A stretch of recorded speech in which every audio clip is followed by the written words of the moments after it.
What's going on, everybody? It's your boy Adam.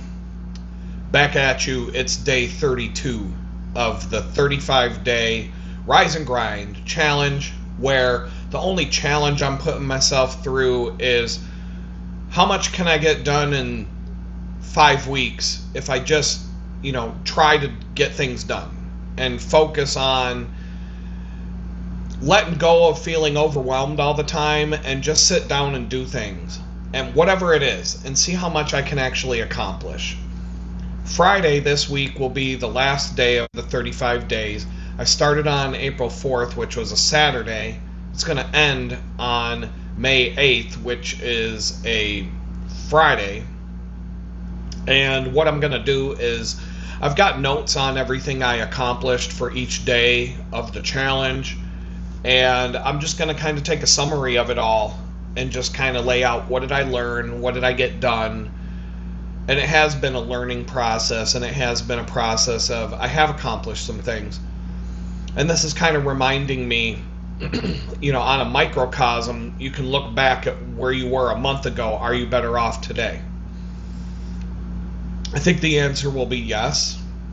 But today I was kind of reminded, as I am often, that when you're starting to feel overwhelmed and you're starting to feel like you're not getting enough done and things aren't as, et cetera, sometimes you can look back a year ago and say, wow, I'm way better off now than I was then. I can do that today, no problem. Not every year of your life might be like that. On August 13th, on the first day that I was in jail, after the FBI showed up at my house with a tank and dragged me off to prison for a tweet, I could look back a year ago and say, no, life was a little bit better. Life was a little bit better than it is today. But every year from that day forward, I could look back. Every August 13th, I could look back and say life is better today than it was a year ago. And April 2nd, 2024 was the day I was allowed to go home, wherever home may be. And every year from then, I can look back and say, yeah, it's way better now. And I can always look at a list of everything I want to do and everything that I have done. And it's kind of like this. I've worked at a software company. And at one point, here's where we're at, 20-person development team, a small startup. Here's the number of bugs that we know about that are in our software.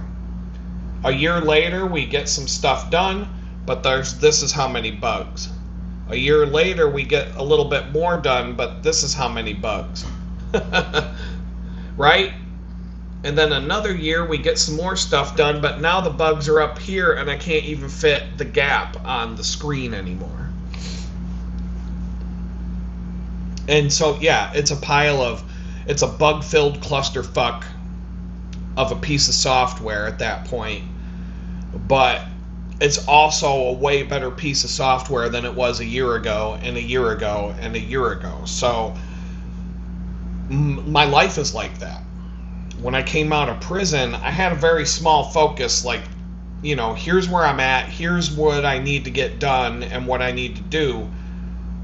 And here's, the things going up, but the stuff that I want and need to do keeps going hot. I'm moving up, but the stuff I want to do and need to do keeps going way up, and the stuff I can do keeps going up, but it's not keeping up with this. It's like inflation. It's like, this is how much people make. This is how much a house. This is back when the baby boomers bought a house. Baby boomers made this much. House cost $5,000 and a 6-pack of Budweiser. Now, time moves on. This is how much Gen X is making. Now the house price is way up here. And now here's where the millennials are, and the house price is it's past the ceiling of my house. And here's how much they make. They're making more money over time, but the price of a house it's unachievable for anybody now to buy a house. the average price of a house in America is $400,000. The average income's like 40 grand. You do the fucking math. You can't buy a house, and all the boomers telling you it's because you went to Starbucks last week, you can't afford a house. Like when that boomer piece of shit bought a house for $4,000 and a 6-pack of beer. So, yeah, sorry, Grandpa. There's other reasons why my kids are fucked. And it doesn't have to do with drinking Starbucks once in a while. We're just going to leave it at there. Not that you should be paying $9 for a cup of coffee, by the way. I pay like $4 for 3 gallons of coffee, and my coffee's better. So, take that for what it's worth. But sometimes you have to look back a year ago and see where you were, and then you can kind of set yourself straight that at least you're moving in the right direction, and you can start to feel better about your never-ending to-do list and problems. And so I've got a lot to say. This video, I'm just going to warn you, 6 minutes in, this video is going to be long, as all of the videos in this series have been.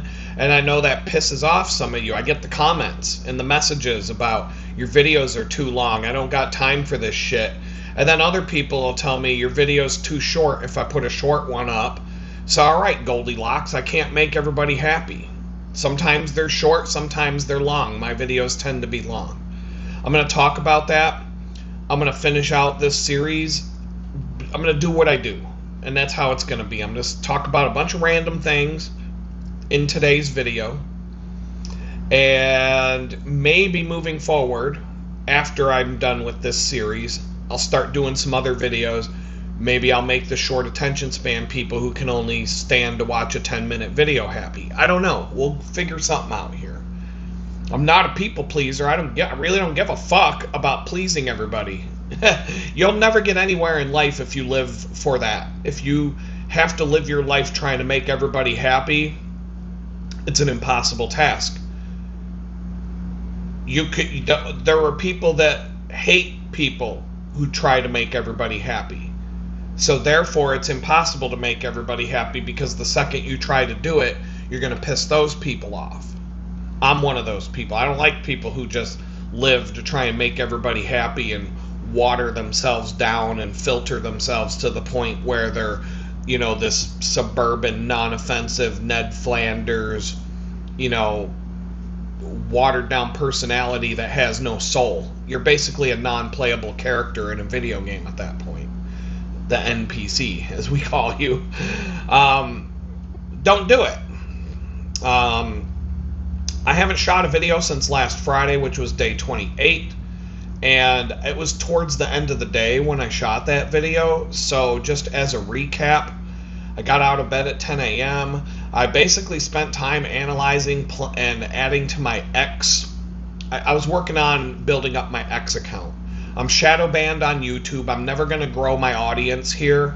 And YouTube's got me basically locked down in this weird limbo state where they won't kick me off the platform and they won't delete my videos, but they've put an account level lock on my account to where I'm not allowed to grow beyond the number of subscribers I have right now. So the only way I'm going to be able to build and grow an audience to where I can do better things. If I had income from this, this is not me complaining about you guys not paying me enough and blah, blah, blah. My complaint is that YouTube has locked my account so that no matter what I do, it won't grow. Because they decided I said the wrong thing and they don't like what I said about certain things. And they do this to everybody. If you say the wrong things, you get shadow banned and they lock your account down and you'll never grow from that point forward no matter what you do. They will just put a lock on you and that's where it's at. I can give you 20 different accounts to go check out where the creators on those accounts are going through the exact same thing down to the specific details of what I'm experiencing. So the only way to grow my audience now is to bring my own people to the party and get them to subscribe and get them to like the videos and all that shit. And so X is the only platform where I can do that right now. And that is not an easy task. I had to create a system. I'm not Cat Turd. I don't have time to spend to make. Cat Turd posts about 150 times a day. And it's the most low effort bullshit posts that you can imagine. 2 to 3 words per post. And he's just a piece of shit. But he's got 4 million followers. He's making 10, 20 grand a month off of that. Probably. I mean, this is just my gut feeling. I don't have proof of what these people make, but a lot of these people on X. And the problem with X, I log into my X account. I see the same 5 people in my feed all day long. Every day. I follow hundreds, if not thousands of accounts. Yet when I log into X, I see 5 people posting all day long. I don't see anybody else. You see like the same 5 people. Why? Because everything is curated now. These platforms are not... When you choose who you want to follow, the platform don't give a fuck. They're just going to put in front of you what they want you to watch. But they might curate it in the sense of they'll pick up on what you like and dislike, but what they put in front of you, the menu, is what they want you to eat. It's like when you go to Netflix. If you have a Netflix subscription, you know what I'm talking about. Netflix has tens of thousands of videos, movies, shows, everything that you can think of in their library. But when you log into Netflix now, what do you see? You see a bunch of horizontal rows of videos and about 10. And you see like the same 15. You basically see about 20 to 30 videos to pick from. And have you ever tried to like browse Netflix now? Have you ever tried to like, I just want to see all the movies you got. Show me all the movies. Let me see all the documentaries. Let me see all the comedies. Let me see all the TV shows. They don't let you, they make it very, very difficult for you to do that. You can search for something and it'll probably show up in the search results, but they make it very difficult for you to get past that first screen where here's the 20 things that we want you to see today. And that's it. And they really try to shove that crap down your throat. YouTube does it. Facebook does it. I follow lots of people on Facebook. I see the same 4 accounts every day in the feed. That's all I see. I'm on X. Like I said, I follow lots of people. I log into X, see Cat Turd, Elon Musk, and 2 other accounts, and that's it. What happened to the hundreds of other people that I follow? I never see any of their shit. So for X to grow there's a specific strategy that you got to follow. Every one of these platforms has ways to hack them. And if you want to grow, Pinterest has it, Instagram has it, Facebook has it, YouTube. They all have like magic formulas that you can follow that will help you grow. YouTube's beat because the magic formula is behave, don't say the wrong thing, and certain things that I just don't give a fuck about. And so I'm stubborn. I'm not going to change who I am to conform to who I'm supposed to be, a blue-haired woke piece of shit, just to succeed on YouTube. I'm not. So I'm just not going to do it. So I'm going to have to find another path. Rumble, the only way to succeed on Rumble is be a successful grifter who has hundreds of thousands of likes and subscribers already, and then they'll put you on the front page, and then you'll grow on Rumble. If you're not Nick Fuentes, if you're not Laura Loomer, if you're not who are some of the other people? I don't know. If you're not any of those people, you can post 1,000 videos to Rumble and you'll get 4 people to watch. That's it. Nobody will ever find anything you post there.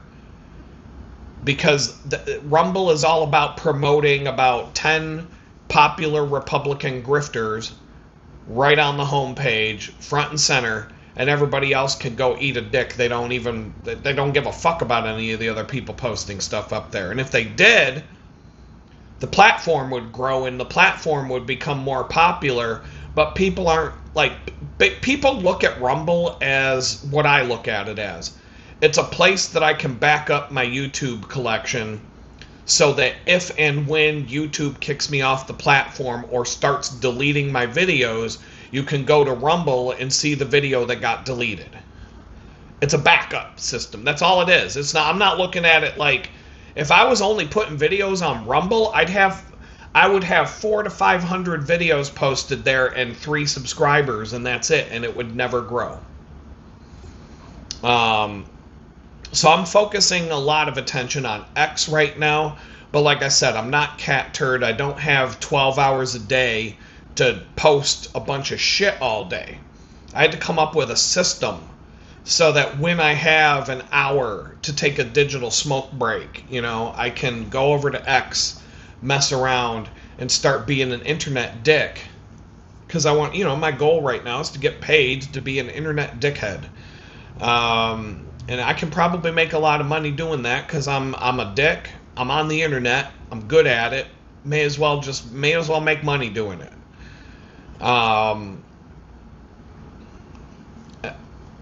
So I put in some time to put a system together so that I can do it with efficiency. And because if I get to the point where I can monetize my X account and they're paying me to be an internet dickhead, then I can put more time and effort into it and I can do a better job. But right now, it's like I got to balance this out with other things to pay the bills. So it was worth taking a couple of days to mess around and come up with a system that works for me. So now I can do a much better job and actually grow my account over time with putting in more or less, I don't want to call it a bare minimum of effort, but I can basically jump over there a few times a day when I could do it from the toilet now. I was shit posting yesterday while I was sitting on the shitter. Literally shit posting while I'm taking a shit. And I could get like 3 or 4 bangers out there. Boom, boom, boom, boom, boom. While I'm taking a dump. And they're getting thousands of impressions. There's a strategy. Anything you post on your own timeline on X, no one will see it. You got to be one of the 5 popular accounts. So what you do is you go to the popular accounts and you make comments on their shit. And you have to be good enough to get your comments noticed. And when people start seeing your smart-ass comments, like I'm trolling Cat Turd because I hate that guy now. So I'm like, what did that piece of shit post? Oh, I got the perfect response for that. Boom. And now I'll get thousands of views and hundreds of likes and reposts. And because I took a shit poster, I shit posted on the shit poster's feed, and now people are noticing that I'm a good shit poster, and now they're following me. And so that's the whole way it works on X. It may not be the way it works on other platforms, but you got to figure out each one on its own. And so I'm at like 550 followers. I was at 525, and I've got 60-something verified accounts. I need 500 of those to be monetized, and I need 5 million impressions over a rolling 90-day period. That's a tall order. That's 60,000 on average per day. Right now, my daily average, I can barely crack the 15,000 per day. But sometimes I get a banger out there, and it'll get 200,000 impressions. It's all about the algorithm, and the algorithm don't want you on there unless you're already big. So X is very much, you can't be popular till you're popular. It's one of those situations. And a lot of these people at the top are literally paid operatives from the Trump regime to just like the Democrats have paid operatives, big social media followings, and then they get paid 10, 20 grand a month by the RNC or the DNC, and that's why you see all the grifters posting the exact same thing, word for word, at the exact same time, We need a new ballroom. We need a new ballroom. We got to get a ballroom. A ballroom. We got to have a ballroom. Trump needs a ballroom. And they're all like, boom, 9:02 a.m. Ballroom, ballroom, ballroom, ballroom, ballroom. 30 different Republican grifters all posting the exact same shit at the exact same time because the memo went out at 6 in the morning. If you want to keep getting your RNC paycheck, you post this today. You don't say that. You post this. Here's today's hashtags. Like, this is what we're doing today. So Turd and Gunther Eagleman and all these fucking grifters that are getting paid for this shit. Gunther Eagleman dickhead, he charges people $300 to repost. So, like, if you want him to repost your post, you got to pay him $300, and then he hits the repost button, and because he's got millions of followers, you will get millions of views on your post because he reposted it. And he charges you $300 for a repost, and you got to pay him through Cash App. People exposed him for that. This is the fucking bullshit that's going on. And if you don't think YouTube is just as crooked as all these other ones, you're naive to believe that this is all organic and that, the algorithm is fair. No, it's not. I go to my YouTube homepage and I see the same shit day after day. My homepage on YouTube is covered in shit I don't want to watch, and I have to dig for good stuff out of it.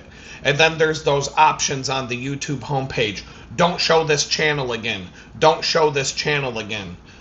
Not interested. Not interested. Don't show this channel again. Not interested. 2 days later, I come back. All the same channels are there that I said, don't show this channel again. Boom, there's the thumbnail style. There's that channel again.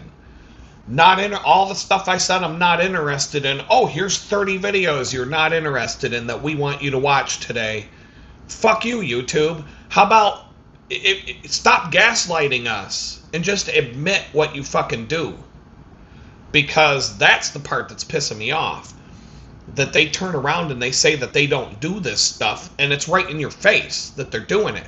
It's just like when Facebook and these social media companies say, we don't listen to you through the microphone on your phone, and then serve you ads based on the things that you say.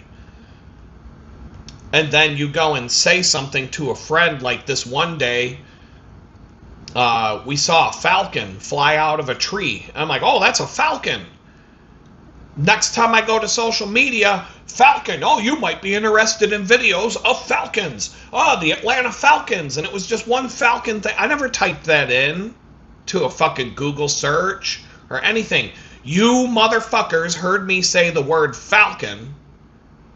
And just because I'm saying it right now, and I'm going to see a bunch of fucking ads about falcons and videos. Oh, looks like you want to watch videos about falcons. Oh, here's how to be a falconer and 6 easy steps and like all kinds of fucking bullshit because they're listening to everything you say through the fucking microphone on your phone. So anyway, I'm kind of going off the rails as I do, but like, stop gaslighting us, you fucking dicks. We're getting fucking tired of it. I'm telling you, everybody I know is getting tired of this shit. I don't know anybody nobody really disagrees with me. Whether you agree with me or not politically, most of the stuff I say when it comes to this kind of shit, people are tired of it. And the Democrats and the Republicans, the people who are fully awake, know that if you start censoring one side, it's just a matter of time before your side gets censored too. It wasn't that long ago, all the Republicans are censored. A lot of like Turd. This motherfucker, I can't get off this topic for a minute, but people are digging into his past as, all politicians and pundits have their history. You can go back and see everything they ever posted. So Turd was railing on Alex Jones this week, how how much of a piece of shit Alex Jones is. I'm glad he got kicked off of InfoWars. He deserves to be censored, blah, blah, blah, blah, blah. Well, it was like a year ago, Cat Turd was posting about how great of a guy Alex Jones is. Alex Jones usually tells the truth, and he's somebody you should all listen to. This motherfucker just did a 180-degree turn on Alex Jones, on, Cat Turd will post, get ready for 99-cent gasoline, and now Cat Turd will post something that says, why are you bitching about $5 gas? Donald Trump is great. You fucking hypocrite piece of shit. You'll do a 180-degree turn when you get the memo from the RNC that says, this is what we're talking about today. Here's your talking points. Here's your bullet points. Do this or lose your $20,000 a month payday. I'm tired. We're all tired of this shit. I don't know how, but there's going to be a day of reckoning where people are just going to fucking say we're done. I'm sick of it. But you're talking about a bunch of, the people in charge, these platforms, they're run by billionaires who rape children, and they found out, we can rape all the kids we want, and these motherfuckers aren't going to do a thing to us. So there's nothing we can't do. So I'm trying to beat that. My goal is to beat these motherfuckers. I don't care if it takes me 10 fucking years to figure out how to do it. But I'm going to get my voice out there and speak out against this shit. I don't care if it's a Democrat or Republican or who the fuck you are. I'm tired of this shit. And I'm going to have a voice come hell or high water. And you're not going to shut me up. I've got nothing to lose at this point. I've already been homeless. I've already went to prison for a fucking Twitter post. So what are you going to do to me that you haven't fucking done yet? And I'm just going to speak whatever the fuck comes out of my mouth at this point. As long as, I'm not going to go and threaten anybody. Can't do that again. Really wasn't doing it in the first place. I was shit talking, but they blew it up into this fucking thing. We've talked about this ad nauseum. So Friday, I put in some time on my X account because that's an account I can grow. I'm not shadow banned, but the way that platform works and the way that algorithm works, I need 1,000 followers there before it will even do anything. And I'm about halfway there. And ever since I hit that 400 to 500 stretch, it's been picking up steam a little bit. I've noticed it. I went from 400 to 500 pretty quick compared to the first 100 took over a fucking year to get 100. It took over a year to get to 100. And then it's been picking up a little bit quicker. But when you cross that 1,000, everybody says once you hit that 1,000 subscriber mark, that's where it starts to kind of take off quicker. And you'll get to 5,000 quicker from 1,000 than it took to get to the first 1,000. Because once again, you have to be popular to become popular. Well, how do you become popular to get popular if you're not popular already, but you need to be popular in order to get to be popular? It's a fucking conundrum, and you'll just run around in circles, so you just have to keep fucking doing stuff until you find something that works.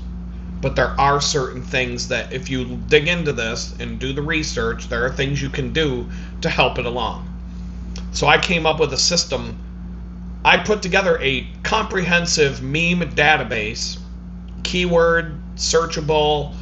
I can pull up memes in the blink of an eye now. If Cat Turd posts something, I can just be like, okay, go to my database, Cat Turd, cult, MAGA hat, keywords, boom, boom, boom. Here's 50 images. Here's all the memes. Oh, that one's perfect. Click, copy, paste, post. Done. That fast. And I've been doing it. I've been putting it through the paces. I'm using Airtable, which is a database system, no-code database. It's better than Notion, but it is full of bugs. I'm not a big fan of it already, but it is powerful, and it is fast. I think I'm going to move into a solution that I can host on my own web server. Then I won't have to pay an Airtable bill. So that's the next, if I decide Airtable's not going to roll for me, but I do have time to, there's probably an open source app that I can install directly on my own web server that will just work, and I won't, but then that becomes my problem if something breaks. So I'm kind of hesitant to do that. But either way, I've got something that works and it's fast. I'm using a tool called Buffer to queue up posts so that I can put posts on my own timeline 5 times a day, Monday through Friday, and 3 times a day, Saturday and Sunday. And every time I add a new meme or whatever it is I want to post, it just drops it into the next open slot. And then I can change the order. I can slide something in to be the very next thing that posts. It's very quick. Copy paste, done. Copy paste, done. Copy paste, done. I can do a week's worth in I can do 1 to 2 weeks worth of queued up posts in an hour with this system. And that's 5 times 5 is 25, 50, 1, 2, 3, 4, 5, 6, 7, 8, 9, 10, 11, 12. So that's like 72 posts that I can queue up in 1 hour to cover 2 weeks worth of posting 5 times a day, weekdays, 3 times a day, weekends. I'm trying to build up a 90-day queue so that 90 days are covered. I could stop doing it for 90 days and something would show up every day. So this is taking a little bit of work, but it's a system. And then that gives me the ability to look at my own timeline. So as I'm shit posting and doing these things on other people's accounts, I can look at my own timeline, and that's a gauge of how much engagement my own timeline is getting. That's the signal. Right now, I post a meme to my own account. It gets like 10 views, 15 views, eyeballs. Views, that's impressions. Impressions is how they control everybody. So if I post something to my X account and X only allows, whoever sees it is who's allowed to see it. So I have 500 people following me, but when I post something, between 5 and 10 people see it with their eyes. That's it. So X won't show your thing to the people that follow you. 500 people follow you. We only show the thing that you posted to 10 people. And then it's gone forever and nobody's ever going to see it again. 10 people saw that one. Oh, 5 people saw that one. Saw. You won't even get one person to hit the like button for that. You gotta hit the amount of people that see it versus the amount of people that hit the like button is something like 2%. For every 100 eyeballs that see it, maybe 2 people hit the like button. For every 500 people that see the thing, 1 person will repost it, and then that repost gets seen. And so it's a game. They control who grows and who doesn't on every single social media platform now, solely by controlling who sees your stuff. It's called impression count. So you can post all day long. You could have 100,000 followers on a social media account, and if you post something, they can control it so that only 5 people see the thing you posted. And if those 5 people see it and don't do anything and just scroll on by, it's dead in the water. You have 100,000 people that said, I want to see this guy's stuff. And then the platform turns around and says, all right, we'll show it to 5 of those people. And that's it. But if the platform, the people that run these platforms like YouTube, X, Rumble, whatever the fuck it is, if they decide that they want people to see this for whatever reason, promoting the woke agenda, transgender rights, whatever, whatever's popular, Coachella, we got to get people on Coachella, we got to get all those retards out there, whatever dumb shit that they want you to watch, they will make sure that 10 million people see that video thumbnail. They will make sure that 50 million people saw Cat Turd's retarded ass shitpost today. They'll make sure that every single person who logs into X, what's the first thing you'll see? Elon Musk and Cat Turd. Every fucking time you log into that platform, that's what you're going to see. And every time you see it, that's a new impression. You don't even have to like the thing. They pick and choose who they want you to see, and then they promote the shit out of it. And and that's how those accounts grow. But they're picked and they pick and choose. Don't sit here and get gaslit by these people in charge when they say the algorithm's natural and it's based on what people like. It's not. It's not at all like that. And they're going to tell you that I'm full of shit, but we all know who's telling the truth. So we'll just leave it at that. So I worked on that system, and I spent some time on it. I learned some things, and there were things involved with doing that will pay off in other ways. Learning how to use Airtable to build databases, learning some of the other tools that I'm tapping into. These are all going to be things that help me in other ways, so it's not a complete waste of time, but I was definitely focused on that. It was Friday was, what was the date? It was May 1st. So I went into Quicken and Notion and updated all of my accounting stuff so that they're in sync now. Everything in Notion from April 1st, 2024 to April 30th, right? 30 days is May. April. Yeah, so everything to April 30th, 2026, April 1st, 2024 to April 30th, 2026, every single transaction, financial thing I ever did, talking like I took a bag of coins to the Coinstar at the grocery store, it's in there. Everything is in there. Accounted for all the way to April 30th, 2026, and then I cut Notion off. And then I continued with Quicken, which I have been, now it's May 5th. And so now I'm using Quicken to keep all of my finances straight. It's got some bugs. It's got some stuff I don't like, but it's faster. It's definitely faster, and it's more efficient. I can do stuff on my Android phone. I was eating lunch yesterday at the bakery shift, and I was able to open up Quicken, enter in a couple of transactions right there from my phone, hit save. There was one bug. I can't mark it as a pending transaction, so it shows up as cleared in the register, which is kind of bullshit. I'm like, I can do every other thing to this transaction except mark it as a pending transaction, like it hasn't posted to the account yet. In the desktop version, the button's right there. You can change it from cleared, which is reconciled. Well, you can change it from pending to cleared and back and forth anytime you want. In the phone app, you can't. There's no button for that.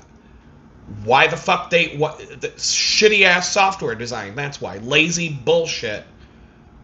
The person who designed the mobile app knew that the desktop does this. The mobile app should do everything.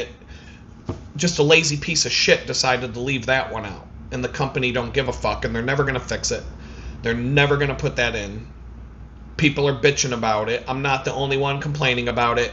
But what you'll see is you'll go to a user forum, and there'll be 1,000 people bitching about it for 10 fucking years, and the company will be like, we've heard you, and we would like to consider this for a future update, blah, blah, fucking blah, and they'll never do it. So when you see a piece of software, if you see a bug or a piece of shit like that you don't like, you have to say to yourself, is this a deal breaker that's going to cause me to go somewhere else, or do I live with it? In this case, that's something you live with, and you're just like, yeah, I'll take care of it. I need to be able to enter the transactions on my phone. Like if I go and buy something with a credit card, I want to do it right there so I don't forget. Does it have to be marked as pending? No. It would be nice, but I'll take care of it. Once I look at my bank statements and I'm going through and make sure everything's there, it'll be fine. Um, there are other bugs there might be a bug that I run into at some point that causes me to say, all right, we're fucking done, and I'll go find another accounting tool. But for now, I'm going to keep rolling with it. So that's caught up, generally caught up. And I've been kind of like, for the last couple of days here and there, I've been keeping up with it and just testing it out. But I will get to the point where I just bail for 2 weeks and I don't keep it updated. And then that's going to be the real test. How difficult is it to get caught up when I'm 2 weeks behind using this system versus the system I used to use? And I think this will be maybe half the time. And it will pay off in other ways beyond that. So cool. Fine. I had, a bunch of Indian recruiters coming at me, Ranjit Swamihara and his gang of fucking thieves, Alibaba and the 40 Thieves coming at me with fucking job leads that I won't respond to. I wish I could just unsubscribe. If Gmail wanted to create a useful AI bot, they could do that. Late deliveries from Amazon, I was able to get coupons for every time. And then I put those coupons towards an air fryer. And then the funniest thing is I bought an air fryer and I logged into my YouTube account and there were comments on my videos.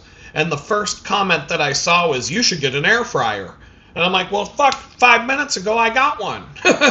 Great minds think alike, don't we? So, cool on that. But I basically got completely out of Notion last week. Completely. But that air fryer was Friday night. When I shot the last video, I hadn't even done that yet. So Ranjit gave me a $10 thing. I added it to my other Amazon late deliveries and was able to get an air fryer, which was already half off. In fact, the thing's right behind me because I gotta tear apart my kitchen because the outlet that some of this stuff's got to get plugged into is tucked away behind a cabinet. And I may have to get a power strip with a flat plug so that I can push the cabinet right up against the wall. I'm not 100% sure, but I got to take everything out of the cabinet because the cabinet's too heavy to move. It'll be a disaster if I try to pull it away from the wall. And so that's like a bigger project than it seems. Went to my best buddy's house for a pulled pork dinner on Sunday, and he handed me a microwave that they're not using. And just a little tiny apartment-sized microwave, but the air fryer will fit right on top of it. They're like the exact same size. It was almost like it was meant to be. But in order to plug all these things in and get them where I need to put them, it's not like I can just set it on the counter and plug it in. I wish it was, but this is like just getting that set up. 2 hours, easily 2 hours. Pull everything out of the cabinet, pull the cabinet away. I probably don't have an appropriate power strip to plug into that wall so I can put the stuff in, so I can plug it in. Probably have to either go to Home Depot, order it on Amazon, or some other thing. I don't even know yet. And if I'm going to pull that out, I have to pull the fridge out because that thing right there, that workstation, has a multi-pronged outlet that I could use for certain things that I'm not because I haven't taken the time to, it's basically, this is going to turn into like a whole afternoon of shit just to plug a microwave in and an air fryer. So it is what it is. But Friday I gave myself on a scale of 1 to 10, 1 being you did nothing, 10 being the perfect grind, Gary Vaynerchuk, David Goggins kind of productivity day. I gave myself a 6, kind of in the middle. I did a little bit more than the bare minimum, but I really didn't do anything billable or anything useful to move the ball forward, so 6. I gave it a 6. Then came Saturday. I got out of bed. Like 9 in the morning to 11 a.m. I just kind of waddled and didn't do anything. Didn't really start doing anything till like 2 in the afternoon. I was going to do a 0 day. I felt like I was just going to take the day off completely and just say, you know what? I'm going to veg out, eat, watch movies, and do nothing. But then they delivered the dumpster. The landlord, finally, the people with the I needed that to come. But now we have a dumpster outside, just inside the gate at the end of our driveway. And so my garbage cans were full. And so now we've got a dumpster, which is nice.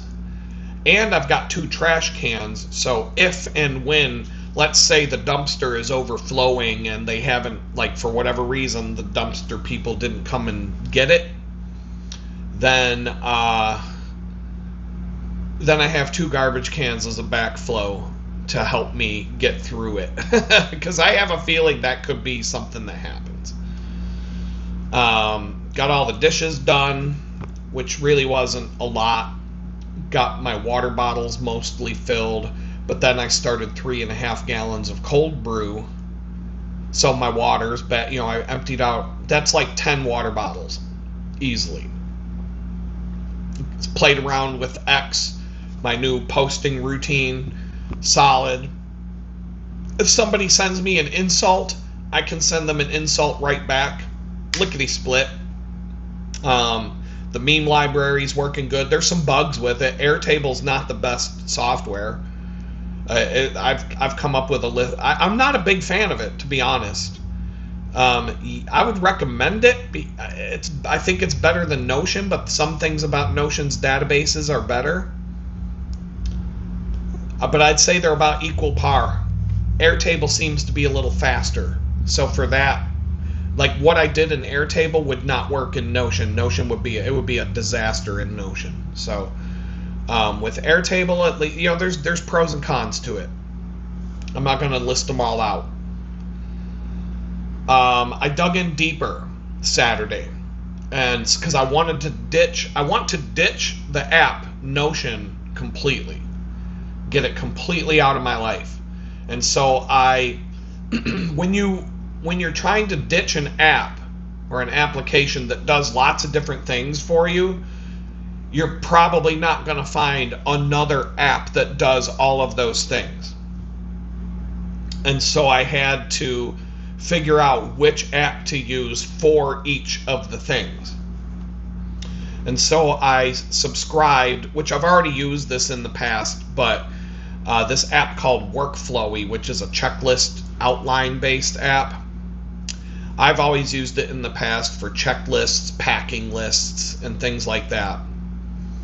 And I even think that I might be able to use this to help me keep track of that never-ending stack of to-dos and being overwhelmed. I'm going to actually dig into that a little bit today and see if I can start using that to help organize my life a little better and go above and beyond what I used to use that app for. I highly recommend the app, but they have a free version that's basically useless. You can tinker with it for a couple of days, but it's not the free version of Workflowy will not sustain you you're not going to be able to do anything with it of any substance unless you pay the $8 a month or $9 a month that it costs. But it's well worth it I'm telling you, it's the most powerful checklist tool I've ever seen in my life, or for outlining a document. Like if you're writing a book, Workflowy would be the shit in terms of creating an outline and nesting, like writing reports, just organizing thoughts in outline form, nested. There's infinite levels of nesting. So you have a root, then you have a subcategory, a subcategory, subcategory, and every single bullet point that you put in this list can have other things under it forever. It could be 150 levels deep, and it will never stop letting you add another level of depth.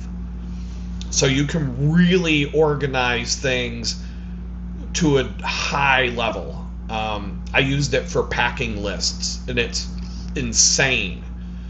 And I could talk about this all day, but I don't, we're already 49 minutes in. I'm using a tool called Obsidian for taking text-based notes. I think it's going to be really good for certain things. It's a little bit tough to get used to, but there are certain things about it that I already like a lot. I'm going to start putting all my recipes in it. I think that's going to be a good way for me to learn it.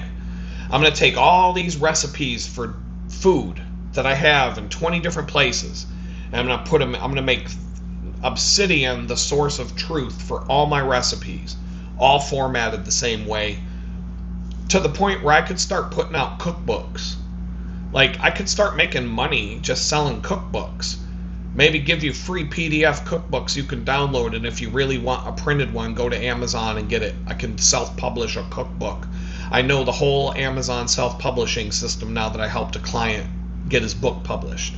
I know how the whole thing works from beginning to end. I could really, and cook recipes can't be copyrighted.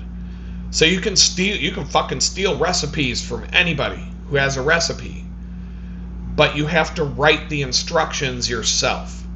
So if I write funny cookbooks that are like, obnoxious with my bad attitude and have that style, and my own photography and my own artwork and my own, layout and design, the actual recipes can be stolen from whoever. If I could find the Colonel's secret recipe for Kentucky Fried Chicken, I can put that in a cookbook and sell it to you guys. There's nothing they can fucking do. That's why they work so hard to keep the Colonel's recipe a secret. So Obsidian is great. Some things I don't like, but overall, I think it's good. In order to keep my notes synchronized across all my devices, I have to pay them something like $5 a month. But I tested it out, and I was taking notes on my Android phone and looking at it on my Mac screen, and it was updating in real time. So as I'm typing, the words showing up on my Mac screen. So I know that they're in sync, very tightly in sync. So almost real time. So that's good. That'll help me a lot. There's some other benefits there. Obsidian is kind of the opposite of the note-taking ecosystem, like Evernote, Notion, NoteJoy, Microsoft's Notes thing that's in the Office suite, OneNote, I think it's called. I don't even know, it sucks. These are all cloud-based. Most of them have an offline mode, so you can edit your notes and see them offline. Not all of them do, but your notes live in the cloud. And then whether or not you can work on them on your desktop computer or phone without an internet connection depends on the app, and it's kind of spotty or hit or miss. Obsidian is the opposite approach. Everything in that app is stored on your device, not in the cloud. But when you use the synchronization service that they offer, your stuff is stored in the cloud in an encrypted shell, an encrypted zip file. It's basically an encrypted storage in the cloud that you can't access it. They can't access it. It's just stored there as a nugget. You'd need an encryption. You'd need to be like the NSA in order to get into it. All the files are on your computer. All the files are on your phone. But when you work on one or the other, it automatically updates the other whenever you're online. And the beauty of that is the files are exposed. Like with Evernote, with Notion, it does keep files on your local computer, but it's very hard for you to find them, and it's a bunch of gobbledygook and fucking matrix code when you open it up and try to dig through it. In Obsidian, your files, your notes are on your computer in a folder. You can go in there and you can open those up in a text editor. Sublime Text or whatever text editor, Microsoft Word, whatever you want to use. All your notes are there. Like bang, bang, bang, right there. And stored on your device. You have full access to the source files. The Note app just gives you an editor and an ecosystem to keep them all organized. And I think that's kind of like the beautiful thing, especially moving forward, because the app itself is free. The only thing you pay for is the synchronization. You can set up synchronization on your own using a Google Drive or other methods, so you don't even have to pay them, but theirs works better, and that's why I paid for it. I did the homework. I could have used my Google Drive to keep everything in sync, and it would have caused some issues, problems. It wouldn't have been like smooth, and I really need that synchronization to work, because that's very important for what I do. I need to be able to access it from any computer that I use. The only downside is that there's no website that you can go to, log in, and see your notes in a web browser. That does not work. It doesn't work like that. So if I had a new computer or I'm using somebody else's computer, I can't go see my notes on somebody else's computer unless I download the app and log into it, and then from there, that's kind of a mess. That's not a situation that I run into a lot. So I'm willing to sacrifice that for the greater good. And if I really need notes to be cross-platform and accessible from something like a random web browser on a stranger's computer, you can still use Notion for free. Evernote has a free version, but it sucks. It's gotten way worse over the years. But Notion, you still get enough stuff for free that you could still use it for things like that. So I may not completely cut them out, but I am going to I'm going to try. I don't have a date yet, but there's going to come a day where I never do anything in Notion anymore unless it's like very limited. Because I'm tired of that app. It's gotten much worse over the years, and it's not going in the right direction. I ended up updating my MacBook to the newest version of the Mac OS that would run smoothly on it. And the newest version of the Mac OS, according to my homework, will not run good on this machine. Even though Apple's trying to push me to install it, most people say that within a day you're going to want to throw it in the trash. But then you'll have to reformat your whole hard drive and completely start over from scratch. And you're basically going to lose a day of your life. And I'm like, I don't need that. But I did update the system to the highest number that I'm willing to put on this machine. And it actually made my computer faster. I've noticed my computer's a lot more snappy and responsive, and it's still super fast when I bought my MacBook, I maxed it out with RAM, and I maxed out some of the specs, and it was real expensive. But that's why I've been able to use it for so many years, and why it still keeps up with some of the newer stuff that's out there. Because I made this one beast mode when I bought it, and this one will still keep up with the entry-level stuff that's out now with the MacBook Pro. Some things the new ones do faster, but mine's still a freaking tank. But it's old, so there's gonna come a day where there's gonna come a day where I'm forced to go buy a new MacBook or a Mac Mini or whatever I end up doing. But this one, I did not want to do it in the middle of a big project. I got a big project done for a client, and I'm like, this is a good week that I can walk away from my computer for a couple hours, cross my fingers, and pray that the update goes smooth without any issues. And it did. But I'd say for the last several days, whatever day this was, it was Saturday. So now it's Tuesday. Ever since the new OS got installed, computer's fast. Boom, boom, boom, boom, boom. It's snappy. Things that used to drag or feel sluggish are just fast. The fan doesn't turn on. The computer's not overheating as much as it was. It seems like it was a good move. I should have done it when I was homeless, but I was terrified to do anything like that when I was homeless because I couldn't afford to have a brick. I needed a MacBook, not a Mac brick. So I was like, I'm putting this off as long as humanly possible. Paid some bills. I got things where they need to be financially on Saturday. Like I said, the Quicken stuff is smooth. I even went and queued up a bunch of Star Wars memes for May the 4th Be With You Day, which was yesterday. I queued up every funny Star Wars meme that I could find and got queued up in buffer. So there were like 15, 20 posts going up on X. Not a single one of them got one like. All of them. Not one single like on my timeline for any Star Wars meme at all. Some of them got maybe 30 views, not one single. All you got to do is click the stupid little heart. Pick. Like. It's not hard to like something. It's just you tap the fucking button.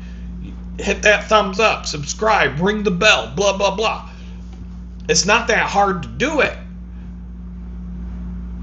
I posted 15 Star Wars memes to my account. Not a single fucking one of them got a single like.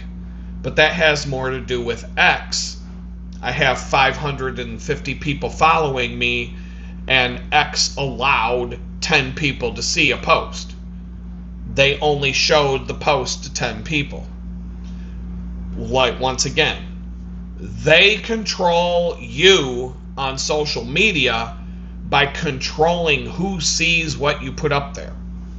Impression count is the number one thing you have to be on in order to succeed, and all they have to do to shut you off is turn the impression count off so that nobody sees you. You can post into a black hole all day and nobody ever sees it.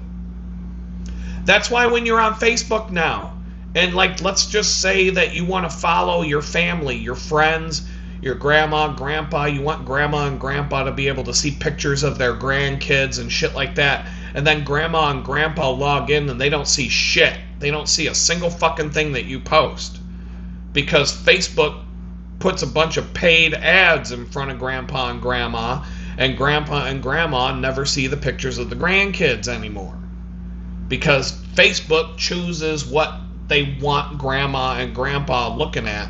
A bunch of ads for Depends diapers and Metamucil and Pepperidge Farm cookies and whatever the fuck they whatever they think grandma and grandpa want to see, but grandma and grandpa don't see any pictures of the fucking grandkids anymore. They don't see anything from the family and friends because Facebook they don't show you that anymore. You have to pay them. Everything that you see on Facebook, every single thing that you see on Facebook now in your timeline is somebody paid for that to be in front of you. And if you're not paying them, they're not showing it to anybody.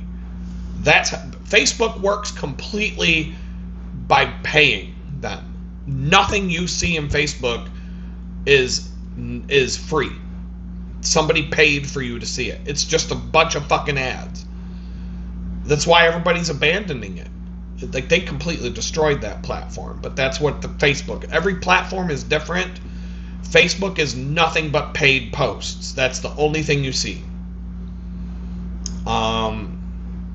Like I said, everything is curated, and you never see anything from the people that you actually follow. You never see the things from that.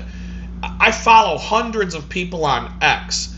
I would like to log into X and see a variety of things that I've said I'm interested in show up in my feed. Fuck no. It's Cat Turd, Elon Musk, and 3 other people, and that's it. That's all I ever fucking see. The only way I can see what so-and-so and this or that post is if you go directly to their feed, which most people don't do because that requires thought and clicks and typing stuff in.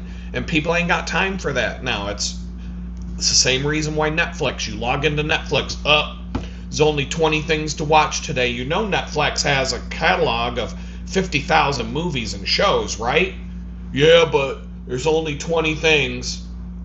Because all I can do is go left, right, up, down, hit the button, watch. If it's any more involved than that, they're never going to fucking see it. They understand how lazy people are, and they've capitalized on it. So that was Saturday. That was day 29. Gave my rank of 5. I did some things, but I basically slept the day away. I rested. I didn't do much. And then at the end of it all, I was like, you know what? Screw it. I did a few things. I did get some productive things done. Things that, for the long game, moving forward, I'm going to be very happy that I took the time to do that, because I'm streamlining some stuff, and I'm actually going to be able to do some things that are time-consuming with less time and less consuming. So that'll help me in the long run, and I think it will multiply on itself in the coming weeks. Just getting out of this Notion app will have an effect that's positive as I move forward. It'll make me more efficient just because the apps are more efficient and better. Grocery shopping yesterday, I used Workflowy for my grocery list. Oh my God, it was so much better. Notion is an absolute nightmare with my grocery list. I can make my grocery list on my MacBook in Notion, and then it may or may not synchronize to my phone. And then on the phone, it's a complete shit show, and it's hard to use. It's hard to maneuver. It's if the internet connection gets flaky, it flakes out. It's bad. It's just a pile of junk, and I hate it. But I've been using it since I got out of prison because I didn't want to pay for a workflow. I didn't want to pay for any apps. But now money's a little better, and I'm making the freelance money, and it's a business expense, etc. I can use these apps for my productivity across the board. And so I subscribed to it again. First thing I did was go to the grocery store. I'm like, oh my God, there was a couple of bugs. There's always going to be something that sucks. But I'm sitting there at the grocery store. I'm like, oh my God, this is so much better. Way better. Way better. I can add things on the fly. I can basically kind of like, oh my God, it was just butter. It was so much nicer. It made my grocery trip faster, because just the app, the usability of the app is so much smoother that I was able to just get in and out fast. I was able to bang, bang, bang, bang, bang, and it's a grocery store I haven't been to for a while, so I really didn't know where everything was, versus the grocery store I go to all the time, and I flew through it. Bang, bang, bang, out the door. It still costs a fortune, because we're getting to the point where we're going to have to take out a mortgage to buy groceries, thanks to Donald Trump being so out of touch with his base and with the country that he thinks $5 a gallon for gas isn't that bad. Do you want to hear me bitch about him for 20 minutes? Because I could do it for 3 fucking hours, because I hate that motherfucker so much now. I hate Donald Trump as much as the liberals hate him now. I'm on X right now. I've got people calling me a communist fag all day long, because I'm calling out the things that Donald Trump broke promises on, and that makes me a liberal commie fag. And so now I gotta fight these trolls. But see, I invited it. I'm like, you know what? The more you attack me, the stronger I become.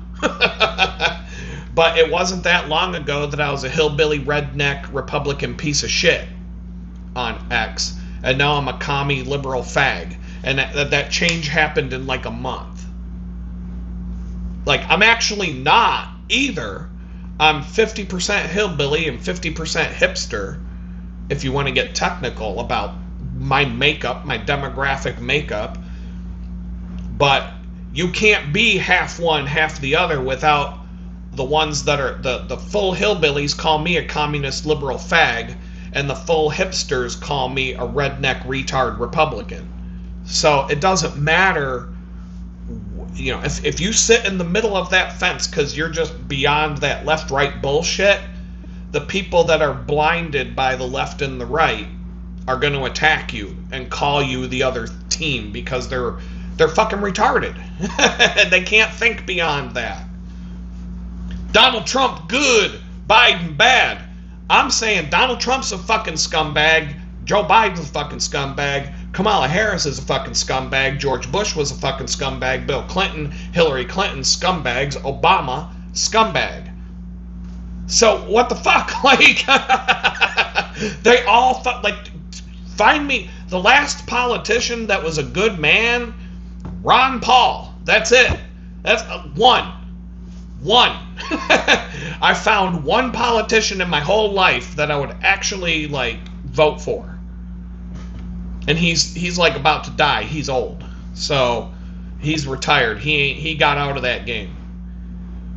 The one fucking politician in my whole life, one that I would vote for. And we've had thousands of them come in and out since I was born. And I was like, I found one that wasn't too bad. One. The only thing I didn't like about Ron Paul was that he was too much of a pussy when he was running for president. He should have been a little bit more stop being fucking humble and start being kind of like Donald Trump and not giving a fuck and being assertive and having a fucking backbone to stand up for yourself. But that was my only complaint. It had nothing to do with his views and the way that he voted and his policies. No new wars, shrink the government, no fucking taxes, all the things that we all agree on. But anyway, like I said, I spent Saturday, I gave myself a rank of 5 because it was kind of a 50-50 day. I spent a lot of time just vegging out and doing nothing. I needed a break. But I decided I couldn't just take the whole day off. I had to do something to move the ball forward.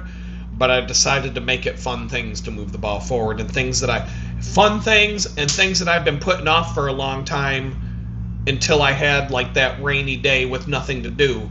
That's what I did. Sunday, day 30, was 2 days ago. Got out of bed at 9 in the morning. Really slow start. Feeling overwhelmed. A lot of it was because my best friend invited me over to go have pulled pork for dinner in the middle of the afternoon, 2-3 o'clock in the afternoon. And I had to go over there because the last time he invited me, I backed out I couldn't go. I just decided to stay home and work on stuff. And so I was overwhelmed because I'm I've got this never-ending list of stuff to do, but now I got to go to my friend's house. But I also felt like it would help me mentally to get out of the house and go hang out with my friend and some other people and just enjoy the afternoon and get some delicious food and hang out and just, enjoy life. We all got to do that. So, a part of this nervous energy that I'm building up over the entire week was just because I'm doing behind the scenes stuff and I set aside a bunch of billable work to do other things that are useful but not making me money. Setting up systems, setting up routines, plugging into new apps, updating system software, digital chores, digital housekeeping. Let's call it digital chores and digital housekeeping.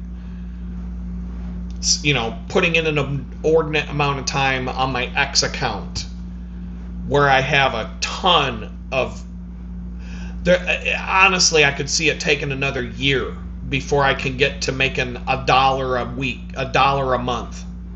Even when I do become monetized and I'm getting the 5 million impressions every 90 days, 500 verified followers with the blue check mark.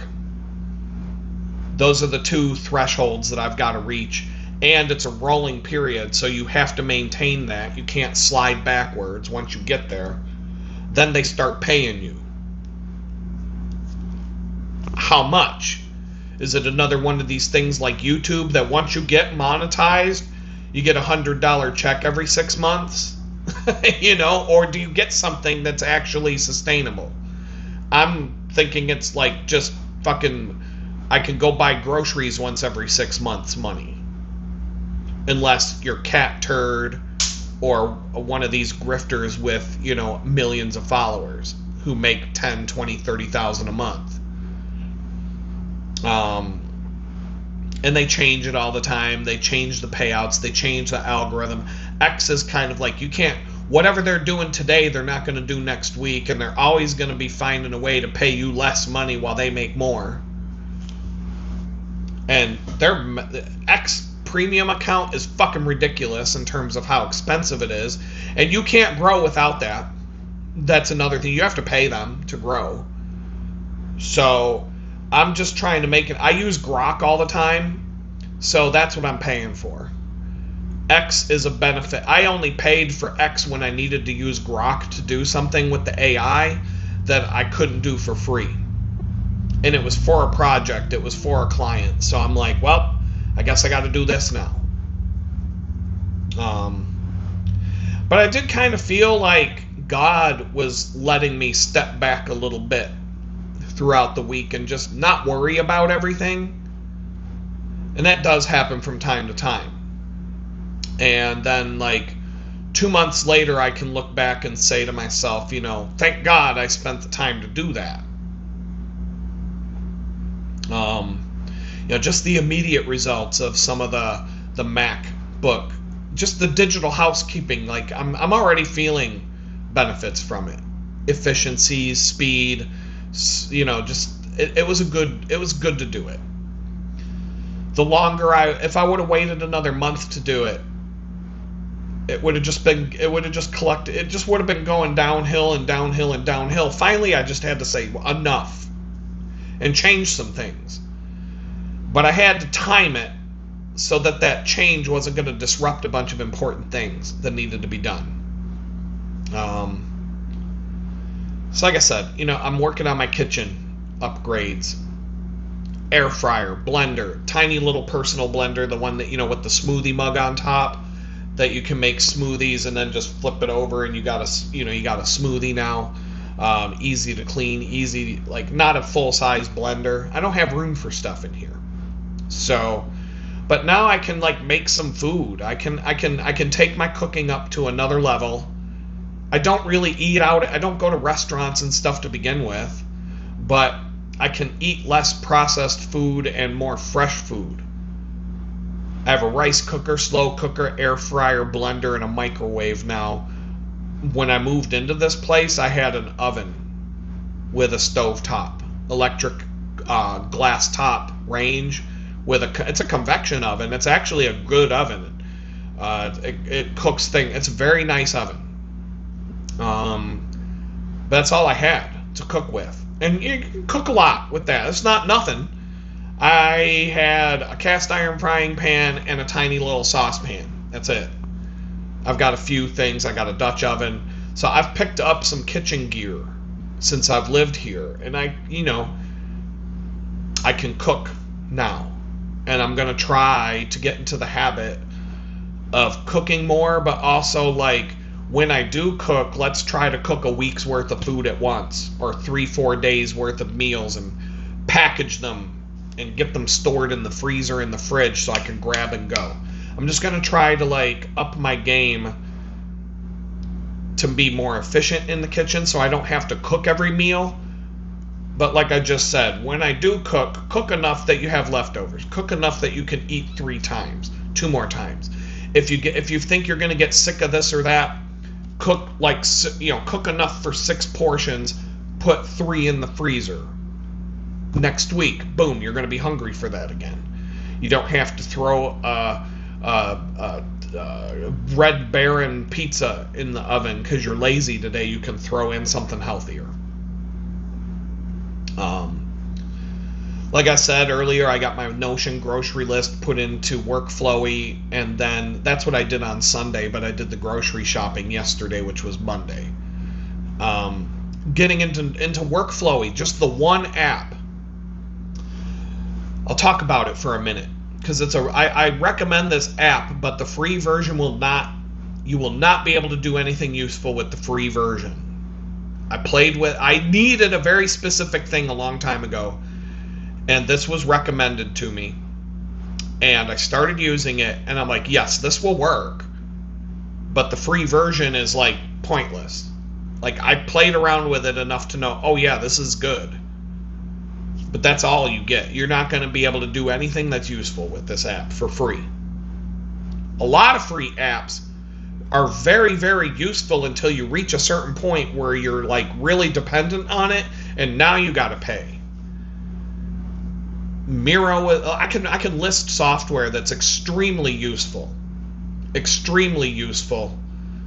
Miro, that's another note-taking app, but it's a whiteboard. You can put anything on it, and you can zoom way in and out, and it's an infinite whiteboard. It's like literally you have a whiteboard at your house or at your office, a whiteboard. You can write on it with markers, you can stick things on it with magnets, etc. You can put anything on this board, and you can put, I think it supports like 500,000 things on the board. It's a board you can just fill up with stuff.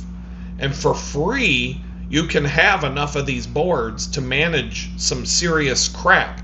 It's not until you get into like a business where you're juggling 6 to 10 projects and you need a board for each project.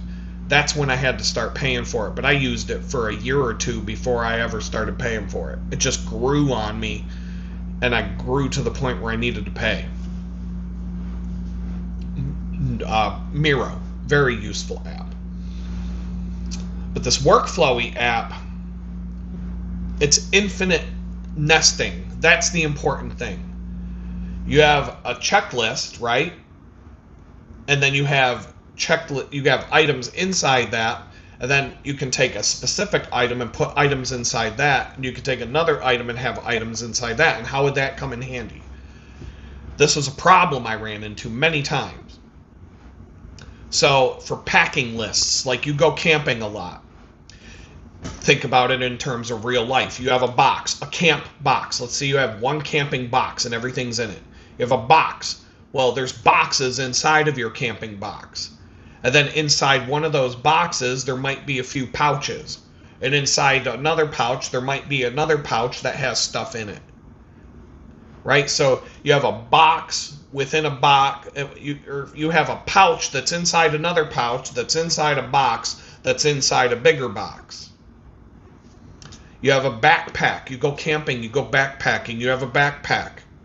It's got 7 different compartments, a back pocket, a top pocket, the zippered pouch at the top. That might have 2 sections. You have a pocket on the side, a pocket on the other side, a pocket above that, 2 pockets on the back, etc. And so you can section that out in a pack list. And then, so like for a backpack, main compartment, I have a cooking kit. It's in a box or in a thing. You open up that, and there's a camping stove and a little fork spork thing, and there's a butane canister and a bunch of this and that and the other thing, and it's all in that kit.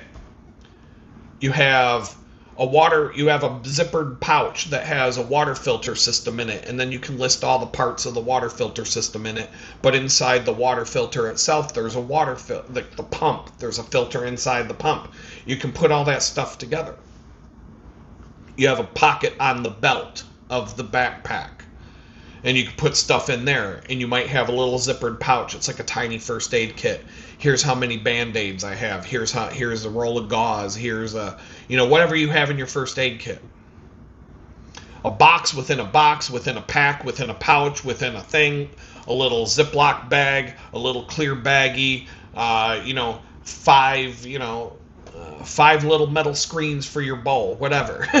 Right? You got all these things nested. This app, like I said, you can do it forever. You could have something 50 levels deep. But the user interface makes it very easy to see it all. You can expand and contract. You can drill down into it. It's crazy the level of stuff you can do with this app. And so I had some crazy packing lists for camping and stuff. And it was the one app that I'm like, this flows right along with exactly how I want to organize my stuff. And it makes it very easy to pack for a camping trip. Because I can just make sure if everything is in the box exactly how I want it, I can put the box away, put the date on my checklist of when I last went through the box, and I know the next time I go camping what's in that box. And when you're on a backpacking, especially a backpacking trip, I went on a backpacking trip with my son the week before I was arrested. There were 2 times that we had to stop because we needed something out of one of the backpacks. My son had a backpack and I had a backpack. And I'm like, crap, I don't know where that thing is. So I pulled out my phone, went down through the list, found the thing. I'm like, oh, it's in the side pocket of his bag, in that pouch. Grab it. Found the thing that I needed right off the bat. I went straight for it. I knew exactly where it was. I knew how many of them there would be. And I knew exactly like where to put it back when I'm done, etc. Like we didn't have to take the backpacks off and start pulling everything out going, oh crap, where the hell did I put that thing? This app told me exactly which pocket, which bag, which pouch, which little bag inside the pouch, all of it. How many ibuprofen pills there's a little pill case. It has 10 ibuprofen pills. It has 3 whatever the bacchiotomy pills are. The not Excedrin. What is it? Aleve, naproxen. So you have ibuprofen, naproxen, which is Aleve, Advil, Aleve, allergy pills, things like that. I think it was like we needed allergy pills, and I didn't remember. I couldn't remember where the little pill container was. I'm like, crap. That app told me exactly where they were, how many pills were in each compartment, told me which compartment it would be, even though the thing was clear. But like, that's what you can use this for, and it's powerful. And they have a thing called mirroring. So you can have a list called my main camping box. And then you can create a pack list for an upcoming camping trip.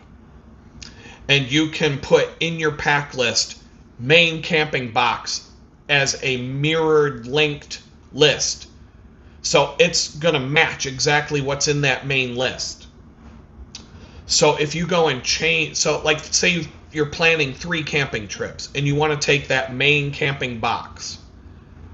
Let's say you change the stuff in the main camping box. You don't have to remember to go update that box for every future trip. You update the box in one place and it automatically synchronizes every place where you stuck the main camping box. And if you cross off items in the main camping box, it crosses off the items on all of those specific trip lists that you're going on. So let's say you're going on a trip in the Jeep for 3 days to this one place. You're going to take the main camping box. You're going to take this other kit, and you're going to take this other thing, and you're going to take these other random things because you're planning on cooking this specific food, and you're going to be you might have a bicycle. I'm taking the bicycles this time, so I need my bicycle bag. That has a bunch of stuff in it. You can put together a pack list for different kinds of trips using these kits that you have one pack list for. And then you just add the kit to each trip you want to take that kit on. And all of those trips will stay in sync with each other. When you go and pack that kit, it will update every future trip. Every trip that's linked to that kit will automatically get whatever updates you do. So you'll always know if you're ready to go on that trip. And like you go on one trip and you use everything in the box and you got to clean it out and repack everything and re-inventory it. All the future trips will reflect that you're not ready for the trip. When you finish repacking the box and you mark it all as done, then all the future trips that you want to use that for will be marked as done. And so it sounds complicated, but it's actually real easy to do. And it's so powerful. And then let's say you go on a trip, and then you come back and you want to remember exactly what you took on that trip. You can detach all of those linked sub checklists of each kit. You can detach it from the original and then just archive that, so that sometime in the future, like, you're going to change your main camp box all the time. I'm always pulling stuff out, putting new stuff in, changing my mind about what goes in there. Oh, this didn't work. I needed this because I didn't have it last time. That always happens. But then I also have a record of, 2 years ago when I went to the beach and did this thing. I want to just skim through that and see if there's anything in there that we need for this trip to the beach. Because there were specific things in there for that trip to the beach that we're not going to take on a trip to the mountains. And vice versa. And I kind of want to just skim through it. So I know that list is going to be what we took then. Whereas my camp box list may have changed over the 2 years since then. And I can be like, I remember I used to keep all that crap in that box and now I don't. And that's just one camping box. I used to go camping 3-4 times a month. I used to go on road trips for 2 weeks at a time. I had a pickup truck with a mini camper on the back with 2 6-foot long drawers full of camping gear and a bunch of other stuff that I would bring with me.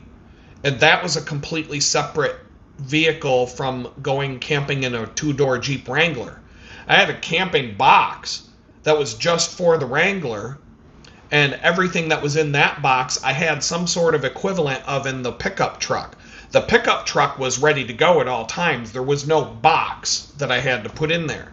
I had you're talking about 30 years worth of collecting camping gear as a prepper and someone who goes camping between the months of March and December 3-4 times a month. I'm out in the woods camping, living in a tent, doing stuff. Living out of a backpack, living out of a pickup truck, living out of a Jeep, living on a bicycle. Bicycle camping had its own thing. So how do you keep all that crap organized, and how do you do it so that 2 days before a trip you're like, oh shit, I gotta pack for this thing because you didn't have time. And now I've got this exact list that 2 days before the trip I can go bang, bang, bang, bang, bang, bang, bang, and I don't have to think about it. People make fun of me for having these packing lists. People always made fun of me for having these packing lists. And then what happens? We're out on a trip. Somebody's like, oh, fuck, I forgot this thing.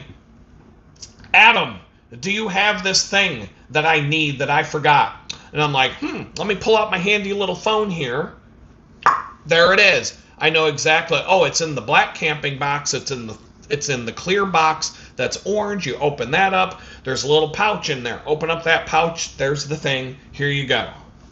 Adam knows where. I didn't even have to go looking for it. I just had to open up my app, slide down to where, do a search. You can also search. So I could go to the search field and type in stupid thing that my friend forgot. It pops up and it tells me exactly where it is. Black camping box, orange box, little baggie, whatever the thing is, and I know exactly where to go to get the thing. But people make fun of me all day until they need it. And then they're like, oh, well, Adam's got it because he don't forget nothing when he goes camping. I sometimes do. Or it's something I didn't think about that all of a sudden pops up and then it goes in the list. And the next time I go camping, whatever that thing is that I ran into, a problem that I ran into that I couldn't solve easily, the next time I go on a trip, that problem's going to be taken care of before I walk out the door. And that's how it grew. It wasn't like I just woke up one day and started doing this. It was, I started going camping with nothing but like a couple of cooking utensils and a tent and a sleeping bag and nothing else in the trunk of my car. And I'm like, wouldn't it be nice to do And wouldn't it be nice to be able to? And eventually, one time I went on a canoe trip. I didn't have a water filter. I had a canoe now, and I was using it to go camping. And we're stuck on the side of a river with no access to any clean water anywhere. I didn't even have a pot to cook in. All I took was a frying pan, and thank God I did that. We're taking water out of the river with a fucking frying pan, putting it on the campfire, and frying water on a campfire to dump into plastic water bottles while it's boiling, so that we have some boiled, bacteria-free drinking water that we boiled in a frying pan after scooping it out of a creek. And then I'm like, you know what? I'm getting a fucking water filter so we don't got to do this retarded ass shit next time. And you know what? We're getting some stainless steel water bottles. So if I ever have to put boiling water in a fucking bottle again, it's not going to melt my water bottle all to hell. And like you think you experience a problem, you get the solution ready. Next time I went camping, we had a water filter. But water filter can break. We went on this one backpacking trip. 2 people's water filters broke during that fucking trip. But there were 4 of us, and we all had a water filter. So that taught me, okay, when I go backpacking, I'm taking my Katahdin pump water filter that can fill a 2-liter Camelback in about a minute. But I'm taking a life straw. Because if that fucking thing breaks and we're stuck out in the wilderness for 3 days with no water filter, the fuck I'm going to be taking water in a frying pan and going back to the frying pan boiling water method to get, not that I have a frying pan, but boiling water in a pot to have drinking water is not something I'm doing on a backpacking trip unless 2 water filters break. And honestly, I'm at the point where I usually have 3. Because I have a Camelback with a Sawyer filter inline on the Camelback hose. So when I drink from my Camelback, I can take water right out of the creek with a Camelback bladder, plug in the filtered water hose, and there's a Sawyer filter on the hose. And I can just drink it straight out of the creek, and that saves time. But I've also got a life straw tucked in my bag, and I've got a Katahdin pump water filter. So... And then my Camelback in my main hiking bag has 2 straws. So the one hose goes straight from the bag to my mouth. No filter in it. And that's so if I have filtered water, the water flows better through that hose. I get real thirsty and I want to chug water. The other hose with the filter built into the hose, the water is a lot slower to come out. So that's why I switch hoses. But as soon as you take that Camelback bag, dip it into the creek because you're in a hurry and you just need 2 liters of water like right now and you got to get back on the trail and start hiking again. I don't got time to pull out a pump system and sit there for 20 minutes getting water. I've got a minute to get water. Put it back in the bag. Now I switch to the other one and the original hose never gets touched again because now your Camelback's contaminated with bad water. And the only way you can drink that now is through the filtered hose.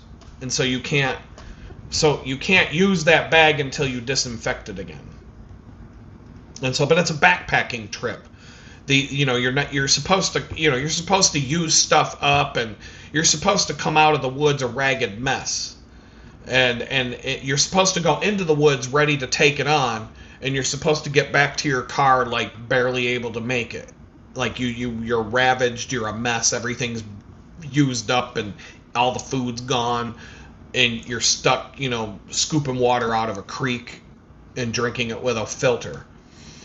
When you leave the house, you got clean filtered water in your bag that you already put in your backpack before you left the house. So that, these are but that's why the system works. And it keeps me very organized when I go on camping. And when I bring that back into my life where I'm going camping again every weekend, 3-4 times a month, going away for 2 weeks to fucking go hike through the woods and disappear. I can't just go disappear right now, because I guarantee you, if I go disappear for 3 days, I'll come back to it. Even though I haven't heard from the probation office in 3 months, I'll come back from a 3-day hike where I have no phone signal with the FBI sitting in my driveway wondering when I'm coming home so they can take me to prison because my probation officer's been trying to get a hold of me for 3 days. So that's just where I'm feeling like that's what would happen. If I didn't have a cell signal for 3 days, that would be when they want to come over and be up my ass all of a sudden. And then they'd tell the judge that I fled off to the wilderness to hide from the FBI. Even though I was just going on a fucking camping trip. And I didn't even leave the district that I'm allowed to be in. So, that's my life right now. Let's say you have a grocery list in this app. So I have a master grocery list. Here's like everything that I buy at the grocery store. And when I buy it, I just cross it off. I check it off. But I don't take it off the list. That way, when I go grocery shopping again later, I can just kind of skim through and I'll be like, oh, I need some of that. I need some of that. Oh, I need those again. Oh, we're running out of toilet paper. Boom. Make sure that check mark is open and not checked. But let's say you have recipes in a database now, like I'm going to build a recipe database so I can start selling cookbooks. You want to make a recipe. I can have a checklist in this app for every recipe with every ingredient is a mirrored item from my grocery list. Okay? So every item on my grocery list, if I put it in a recipe checklist, it's a mirror from the original grocery list. Now, if I want to make a recipe, I can open up the recipe checklist. I can go around my kitchen and check off everything that I know I have. I need oregano, got it. Onion powder, got it. Garlic? No, unchecked, need some garlic. I need some chicken. I need bacon. I need some potatoes. But I have plenty of onions. I have lemons. I have this and that. And so you have a recipe checklist. And then you went up and down that checklist. You checked off everything that you have. And you unchecked everything that you need. When you go to your master grocery list that you're going to use when you go to the grocery store, all the things on that recipe checklist that you said you needed are going to show up on the grocery list as the things you need. And you can even set the view for these checklists to only show you the things that, like hide completed items. So you can have the grocery list set to only show me the things that I need. Don't show me the things that I don't need. I don't need to do that yet, but because I kind of like to see the things I have checked off and don't need, because I do scroll up and down as I'm shopping just to kind of double check and whatnot. But that's an easy way to know I want to make this meal. It needs these 10 things. I have 4 of the 10 things. I uncheck the other 6. My grocery list that I take to the store will automatically have the 6 things that I need on it. And I will know I need these 6 things. If it's a situation where usually I'm broke, when I go to the grocery store and I have a list of 30 things, but a list of 30 things now, that's like $6,000 worth of groceries, and I only have $100 in my budget, I can only get 5 things. Because 5 things now at the grocery store, that's $100, right? Well, I can go make sure that I get the 5 things out of the 6 to make that recipe, and then just try to, maybe I'll splurge and go $110 and get the 6th thing. But I can even drill to the recipe list and focus. Like if I go to the store and I'm broke, but I want to make this one thing, I can go to that list, cross off all the things on, chicken chow mein, whatever it is I want to make. Chicken chow mein, you need chicken, you need the chow, you need the mein, right? And I can go check, check, check. And all 3 of those things on the master grocery list, when I go back to that, they will be crossed off there too. So, I mean, it sounds complicated, but it's this app makes it super easy to do this. And I'm telling you, if you used it for a day, you'd be like, this is dope. You would think this is freaking awesome.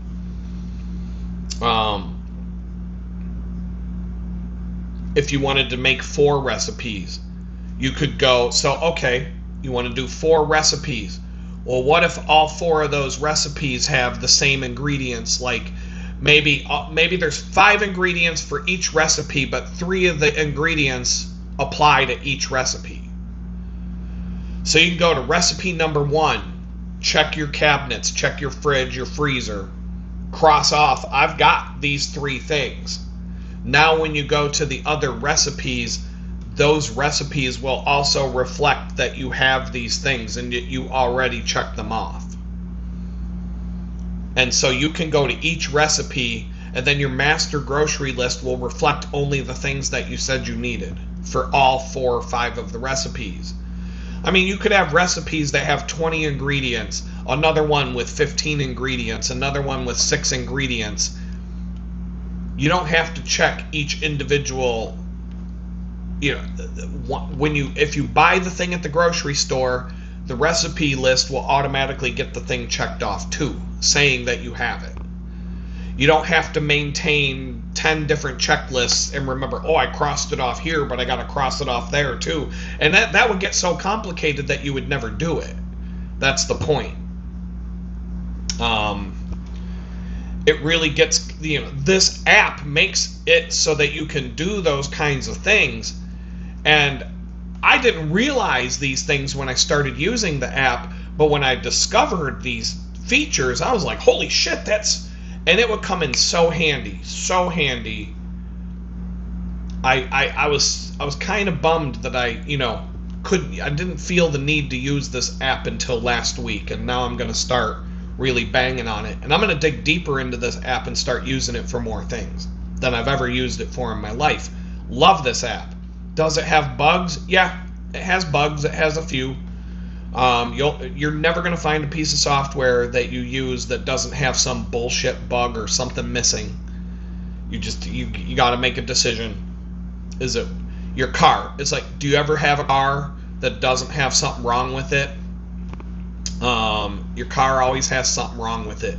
Is it worth keeping, or do you go trade it in for a new car? At some point, you have to make that decision. It's the same thing with software.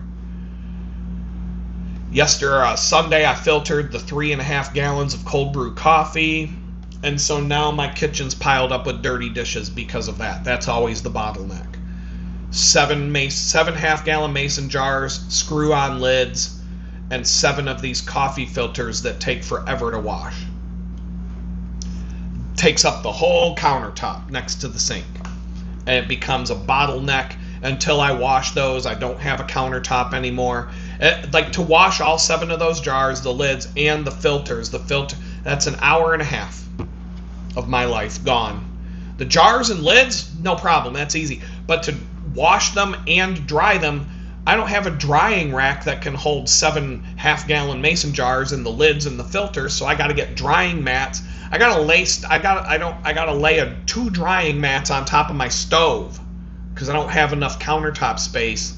And then I have to have a pile of dishes drying on top of my stove and hope that I don't accidentally knock one of the knobs and turn on one of the burners and melt and catch my house on fire. This is how it is when you live in a cramped space. So that's a problem. Dishwasher would be a real nice thing to have when I move. Washing machine and dryer, must have. Dishwasher, big bonus. Sunday, I officially canceled my Notion subscription. Canceled it. I'm not paying for it anymore. Once again, I replaced it with all those different apps. I'll use the free version of Notion. I recommend it. If you need an app that you can take notes in and do different things, build no-code databases, there's a lot of stuff. What you can do with Notion for free is pretty badass in terms of functionality. I just think that the app sucks in terms of bugginess. There's a lot of bugs that I've experienced that that just suck now. And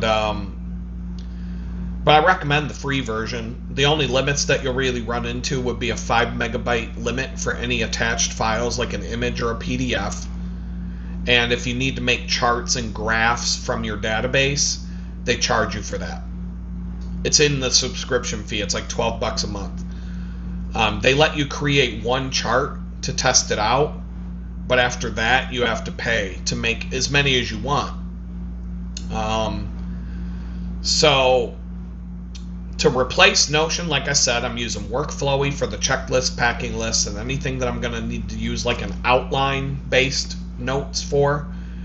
Airtable for no-code database. The free version of Airtable gets you pretty far. You can have 1,000 records, pretty much unlimited databases, up to 1,000 records per database. If you want to go higher than 1,000 records in a database, you got to pay them. My meme database. I have thousands of memes. I might hit the limit of 50,000 records, and then I'm going to have to create 2 meme databases, one for stale memes and one for hot memes that are still good. Because, some memes just die. What good is a Kamala Harris meme in 2026? Here and there, maybe, but she's pretty much irrelevant now. So the memes don't have any purchasing power. They're just dead in the water memes. I used one the other day because it worked, and I got it was a banger, and I'm getting like 50,000 impressions over a 3-day span because of this one meme. But otherwise, they're pretty much pointless. I'm using Obsidian for the text-based notes. It's super fast compared to Notion. Notion is slow, it's sluggish, it's bloated, it's full of AI garbage that you don't want, and they're constantly throwing AI shit in your face. Editing text can be cumbersome. It's almost impossible to use on an Android. On an Android phone, Notion is fucking impossible to use. It's horrendous experience on Android, to the point where I almost never use it on my phone. It's notoriously bad, and so Obsidian is fucking slick. It works on an Android device. You can type notes up. You can do things. The free version is great, but you can't synchronize it with your devices without going through either a little bit of a headache or paying them.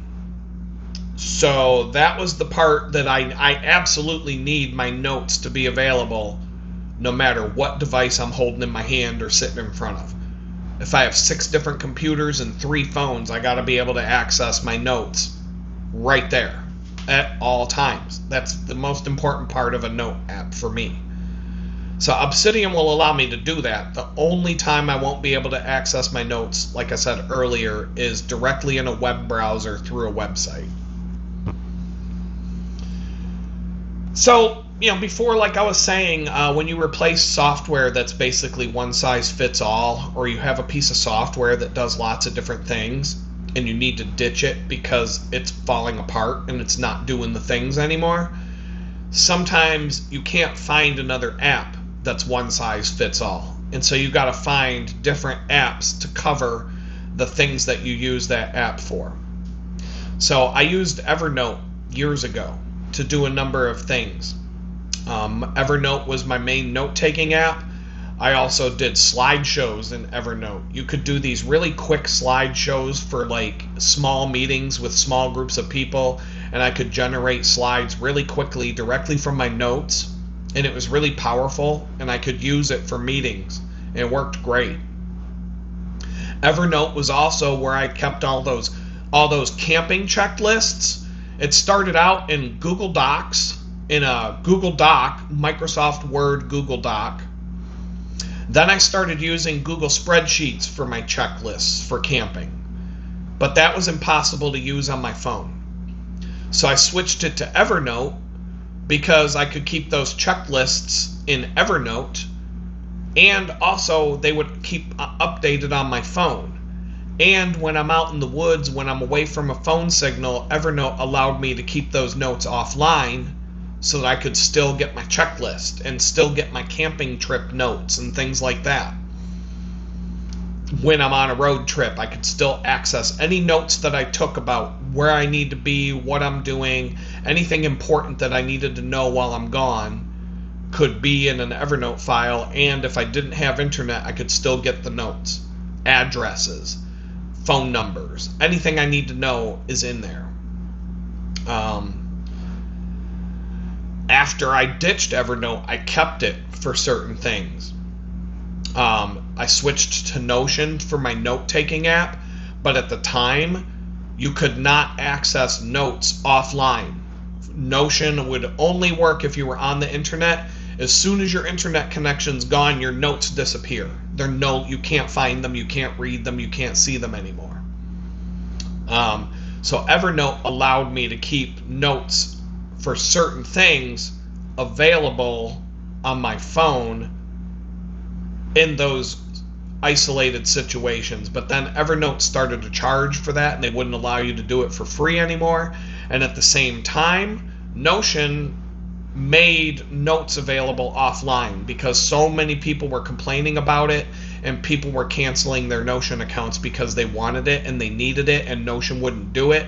And they finally lost enough customers that they finally did it.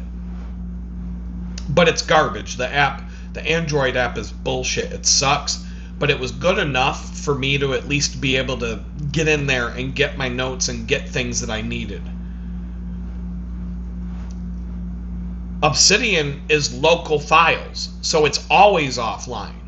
It's never in the cloud except for the storage file that sits in the cloud that both apps talk to at the same time. It's the opposite of these other apps, which are cloud. Everything's in the cloud, and your device can get it from the cloud. But the source of truth is in the cloud. With Obsidian, the source of truth is on your computer. It's on your phone. It talks to the cloud so that they're in sync, but the files are all on your device. And that's like the exact opposite. So if you're severed in the apocalypse, like, well, oh my God, like if you had all of your prepper shit in an Evernote account or a Notion account, and the world goes to shit, and we have no more internet, poof, there goes your prepper, doomsday prepper notes, gone. If you keep all your doomsday prepper notes in Obsidian, when the internet's gone, and we don't, in one version of the dystopian future, or if you need to go dark, you need to go off the grid, whatever, all your stuff is there. And it's in such a rudimentary basic bitch text format that if you had to go back to a computer from like 1986, you'd still be able to read all your notes. You'd still be able to get into all that shit because it's universal. It's backwards compatible probably forever because it's literally just text files and JPEG images and attachments, direct attachments that like PDFs or whatever you attach are all just stored in a folder on your computer. So everything is in there on your computer. You could be severed from the cloud permanently. You don't want to get your internet ID to be on the internet anymore. Well, all your shit's going to be there on your own computer. So when I ditched Evernote, I took Notion as my note-taking app.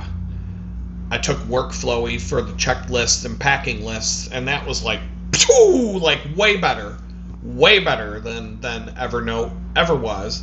Evernote didn't handle nested lists at all. You could only nest your checklists in so far before you couldn't do it anymore.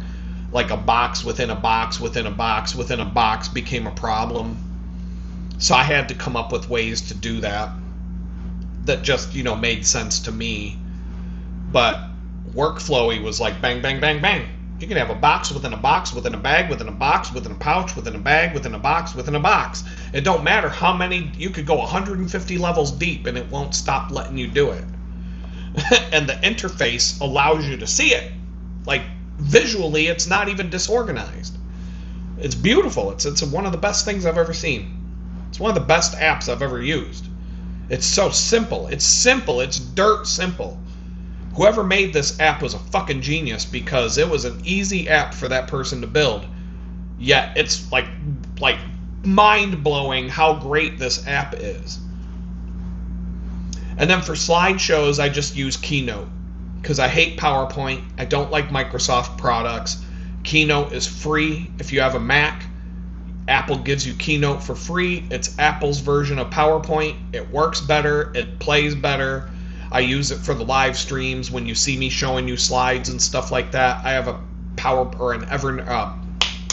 Keynote slide deck that I put up full screen while I'm doing the live streams, and that's how I can pull up slides while I'm talking to you guys. The takeaway is that you just need to be willing to try different things. Sometimes your workflow and your bottlenecks and deadlines, they don't allow you to play in the sandbox and take risks and try new things. But when you have problems that are constant and they become unbearable over time, you can't just sit around waiting for some dog shit trash software company to fix the bugs or fix the problems, because they won't fix the problems, they won't fix the bugs, and chances are the software is just going to get worse over time. If it's already bad, it's probably only going to get worse over time. It's never going to get better. Apps almost never get better. Whatever they are today, especially today, because they're trying to force you to do all this AI bullshit, and they're just filling the software. It's like, hey, try AI can do this. AI. They're just trying to like make it so that you don't do anything anymore, and AI just runs your entire fucking life, and you don't have a say in it anymore. And I'm tired of it myself. I'm really fucking tired of the constant nagging and shoving this crap into everything. I don't need a fucking Bluetooth connection for my fucking toothbrush. If I want to brush my teeth, but I can't brush my teeth because the fucking Bluetooth connection flaked out and I can't connect my phone to the fucking toothbrush anymore, like, that's drawing the fucking line somewhere. I need a fucking toothbrush to brush my fucking teeth. I don't need AI in my toothbrush with a Bluetooth connection to my fucking phone. But that's what they're trying to do. Gillette, the razor company, they fit, well, 20, they can't fit more than 25 fucking blades on a thing. So like, oh, now the new Gillette, that we got 25 blades that contour to your face. They ran out of space. They can't even fit one more fucking blade on the giant blade that goes on your razor handle. That, 25 is about as far as they could go. So now the razor's going to have Bluetooth and AI, and AI is going to detect the number of hairs on your face and adjust this and that, and it's going to have a smart strip for lubrication that is injected into your skin from the AI Bluetooth, and you got to use your phone, and you got to give them your fucking fingerprints so they can figure out your age and your height and your skin type and all this and that, so that it gives you the right shave. Like, I just need to fucking shave, dog. I don't need a Bluetooth connection and an AI bot running my fucking Gillette razor. Like, that's coming out next month, probably. Like, get the fuck off of our back with this AI shit. I'm tired of it. Tired of it. So, the takeaway is that you got to be willing to try different things. Your workflows, your bottlenecks, the constant problems you have that become unbearable, don't just live with it. Live with it for as long as you need to get to the end of the finish line of your project or whatever. But when you have a minute, try out a new piece of software. Try out a new tool. If Chrome, the web browsers, turn it into a piece of shit, give Brave a chance. Try out Brave. Try Firefox. Firefox was great for a while. Now it sucks. Try Brave. Brave is going to suck at some point. Try this new thing. Safari sucks balls. Go to Chrome. Internet Explorer used to be the number one. Netscape Navigator used to be the number one web browser in the whole world, and nobody else used anything, and everything else sucked. Then Netscape started to suck dick. Internet Explorer was the best website browser. Everybody on a fucking Macintosh was running Microsoft Internet Explorer as their main web browser. Netscape fucking disappeared in a span of about a year. Nobody was using Netscape anymore. Everybody's using Internet Explorer. And then there was like Internet Explorer 6. There was a version of Internet Explorer that was so widely used for 10 fucking years. And it was so out of date and so incompatible with websites that you would have to, it would take twice as long to build a website to fix everything that was broken in that version of Internet Explorer, but 50% of the fucking internet still used it. Even though we were at like Internet Explorer 15, half of the internet was still using Internet Explorer 5, I think it was. I don't even know. It was a version number that stuck for like 10 fucking years. And you, every time you built a website, you had to make it work in this old-ass web browser where nothing fucking works anymore because it's so outdated and antiquated that all the new code is not compatible with it. And finally, people were like, fuck it, we're done. We're not doing this anymore. We're not wasting our time. And that's what it took to get everybody to ditch it. Because now all of a sudden, all these websites, no websites would even work anymore. And people had to ditch it. But during that period of time, Google Chrome became 90% of the internet is now Google Chrome is the number one web browser. And Internet Explorer went down the toilet to like nobody wants, they couldn't even call it Internet Explorer anymore. They call it something else now. I don't even know what they call it. I should know what they call it. I don't give a fucking, is it Edge, the Edge browser? Or something like, nobody fucking wants to use the Microsoft browser even when they get a Windows machine. They immediately go to Chrome. And Chrome is the number one browser.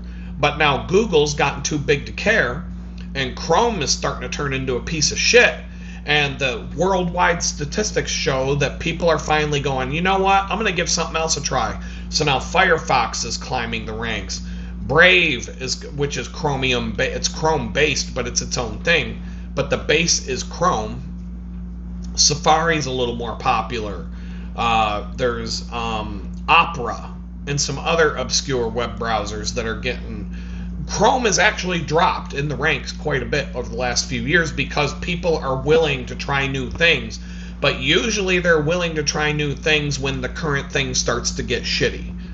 Chrome has become a piece of shit web browser way more than just the privacy violations and the data gathering and the Big Brother stuff.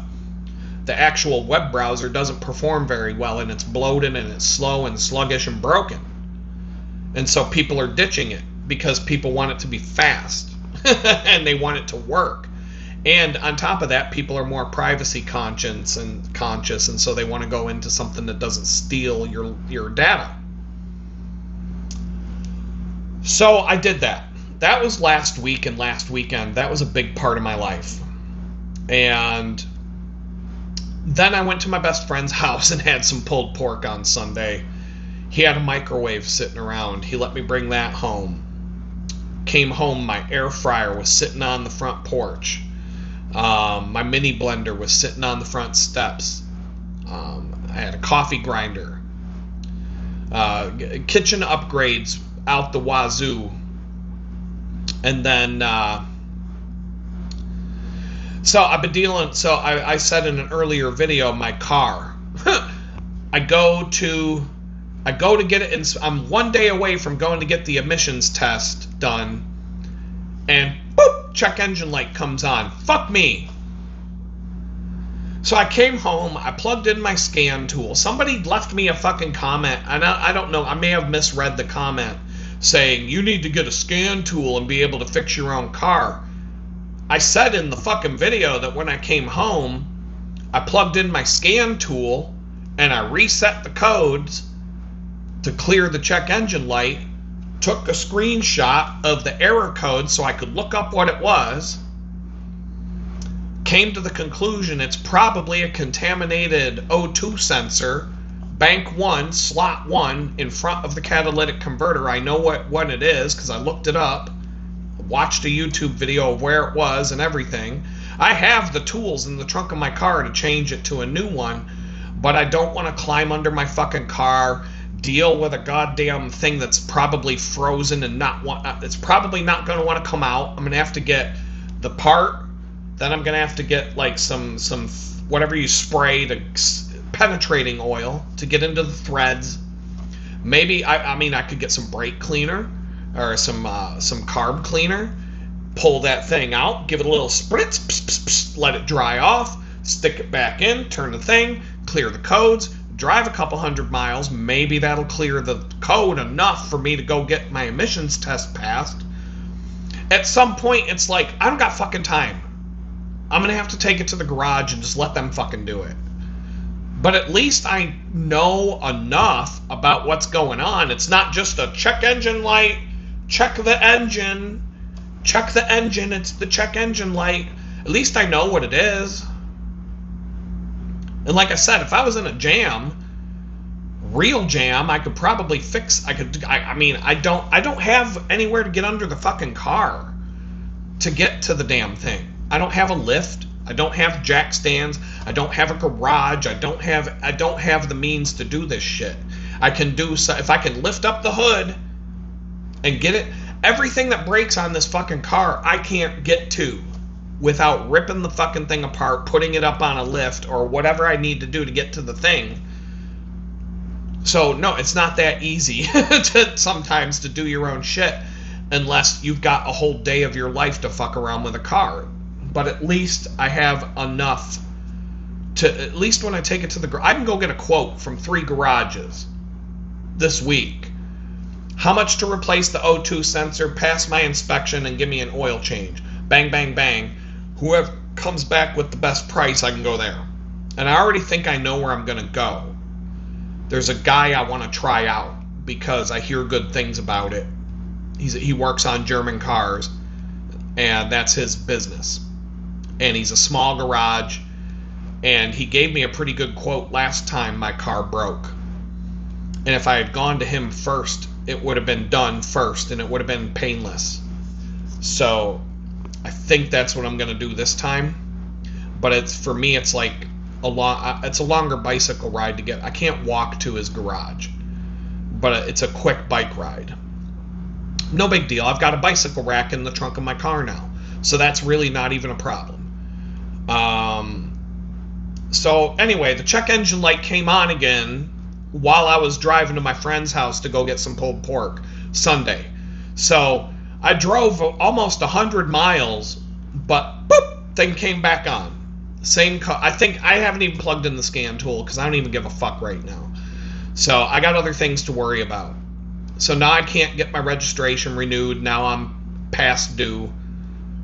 I don't know how much it's going to cost to fix.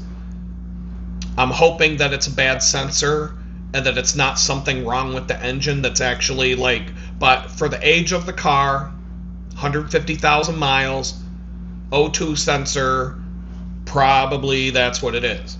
It's a known issue for this car. I looked that up. I've had this happen on many vehicles I own. Same fucking thing. First thing you're going to do is, and the mechanic's not going to be like clean the thing and put it back in. It's a $60 part. It's just the labor you got to pay for. So if it gets stuck and the thing doesn't want to come out and he's got to use penetrating oil and a fucking hammer and bash at it with a fucking sledgehammer to get the stupid thing to come out, let him fucking do it. Because do I want to be screaming at the top of my lungs, throwing wrenches across the fucking yard, getting all pissed off because the thing won't come off, end up breaking something on the car, or end up fucking it up worse than it is? At this point, if I had a concrete pad to pull my car onto and lift up my car, get under it without being worried about getting crushed by the car when it falls on me, all I got's a fucking jack You know, it's not an easy. If it was a Jeep, fuck yeah, I'll climb under the Jeep all day and get right up in there and get that thing out. I'd do that in 15 minutes myself if I had a Wrangler. Not a car that I gotta climb under and fucking try to. Nah, it's not gonna work. I wish I had a Wrangler. But anyway, I did spend some time on Sunday night updating my Quicken account again. Only Quicken, no more Notion, to see how fast it would go. I wanted to see how this car repair is going to affect my budget. How not doing a lot of billable work last week. That not doing a lot of billable work, and then boom, car decides to break in the same week. Ran into a couple bugs with Quicken. Fixed one of them. It's a little bit sluggish. It's not as fast as I would like in terms of the app, but I was able to figure out a way to speed it up. There's a few other things. I'm not a huge fan of it. Maybe by the end of the year I'll look for a different option, something that might be better. But for now I'm cool with sticking with it. And so that leads up to yesterday Sunday, I gave myself a rank of, didn't even give myself a rank. I'm going to say a 5, because it was another 5. I went to my friend's house. I goofed off part of the day. I ate pulled pork. I hung out with my people. That was important. The rest was important. But I did come home, and I did do some stuff, and I did stuff before I went to my friend's house. The whole getting rid of Notion and replacing Notion with all these apps and getting my workflow figured out so that when I do buckle down to bust my ass, I'm doing it with different tools that I hope work better. I can use the newest version of Photoshop now without any issues, because I was getting some issues because Adobe was telling me to update my Mac, the system software, saying Photoshop will work better if you upgrade your Mac software. And so I was using an older version of Photoshop. The work that I do, it really doesn't matter.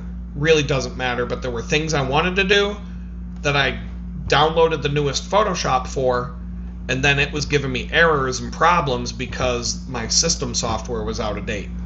But I didn't dare mess with my computer while I was in the middle of a project. Just decided not to do that. Yesterday, one more day to catch up. I told you this was going to be a long video. People are going to be mad. I don't give a fuck. So, get mad. I woke up at 6:30 in the morning. I drove to the bakery. The traffic was awful. Honestly, it was the worst traffic I've ever experienced on that commute since I started doing it. An hour into the... Now, my best friend lives right around the corner from that bakery. On Sunday, when I went to go eat pulled pork at his place, it was a 20-minute drive from my driveway to his. Yesterday, an hour into my drive, I was not even halfway to the bakery. 20-minute drive on a normal day with no traffic. Now it's an hour and I'm not even halfway there. That is slower than the bicycle ride. A bicycle ride is an hour and a half. I'm an hour into this drive and I'm not even halfway there. I texted into the manager. I said, look, it might be another hour and a half before I get there today. According to Google Maps was telling me, because I turned it on to see, Google Maps was telling me you got another hour and a half to go the 9 more miles that you're to go 12 more miles or whatever it was. Another hour and a half. So that would have been a 2.5 hour drive to go 25 miles. 2.5 hours to go 25 miles. Houston's fucking terrible. It's the worst place I've ever driven a car or rode a bicycle in my entire life except for Puerto Rico. I don't know which one's worse. Puerto Rico and Houston are basically tied. Two worst places I've ever driven a car or ridden a bicycle in my entire life. Hands down. Like, nothing I've experienced in the whole United States is worse than Houston. Nothing. And I'm talking about Philadelphia, Manhattan, Boston, Baltimore, Cleveland, Pittsburgh, all the big cities, Miami, St. Louis, anywhere. I've never driven a car around Los Angeles. San Francisco, yes. Los Angeles, no. So that could beat it. I would be willing to concede that LA could be worse. Chicago's not. Houston's worse than Chicago, I can tell you that. Think of a big city. Houston's worse. I've never, and it's like leaps and bounds beyond the worst. If I consider the worst places I've ever driven, Houston's 10 times worse than the worst. I hate driving here. I hate riding my bike here. This place fucking sucks for that. But so I text my manager and I say, yeah, it's looking like it's going to be like another hour and a half before I can get there today.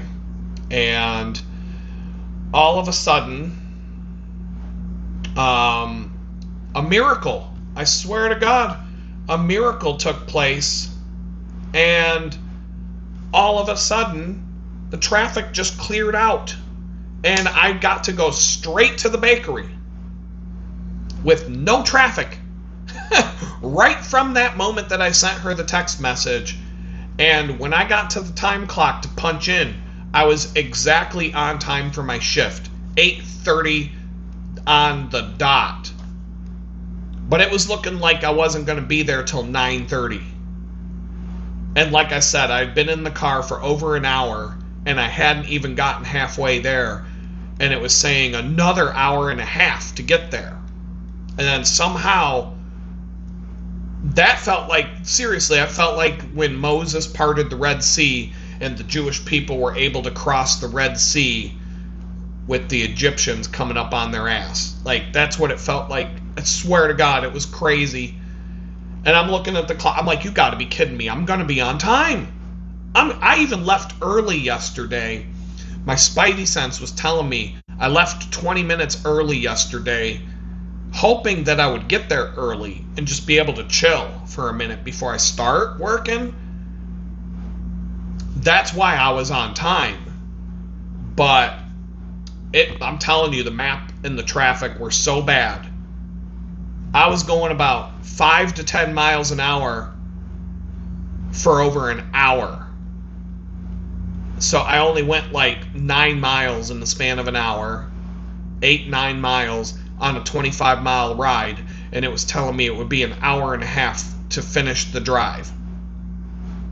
I was ready to turn around and go home and say, fuck it. It's not worth it. But it all worked out. Worked all day. Everything went quick. The time went by quick. Everybody there, I like everybody there. We all like each other. We all get along really well, and it's just a pleasant, it's hard work, but you're surrounded by good people when you're there, and that really makes a difference.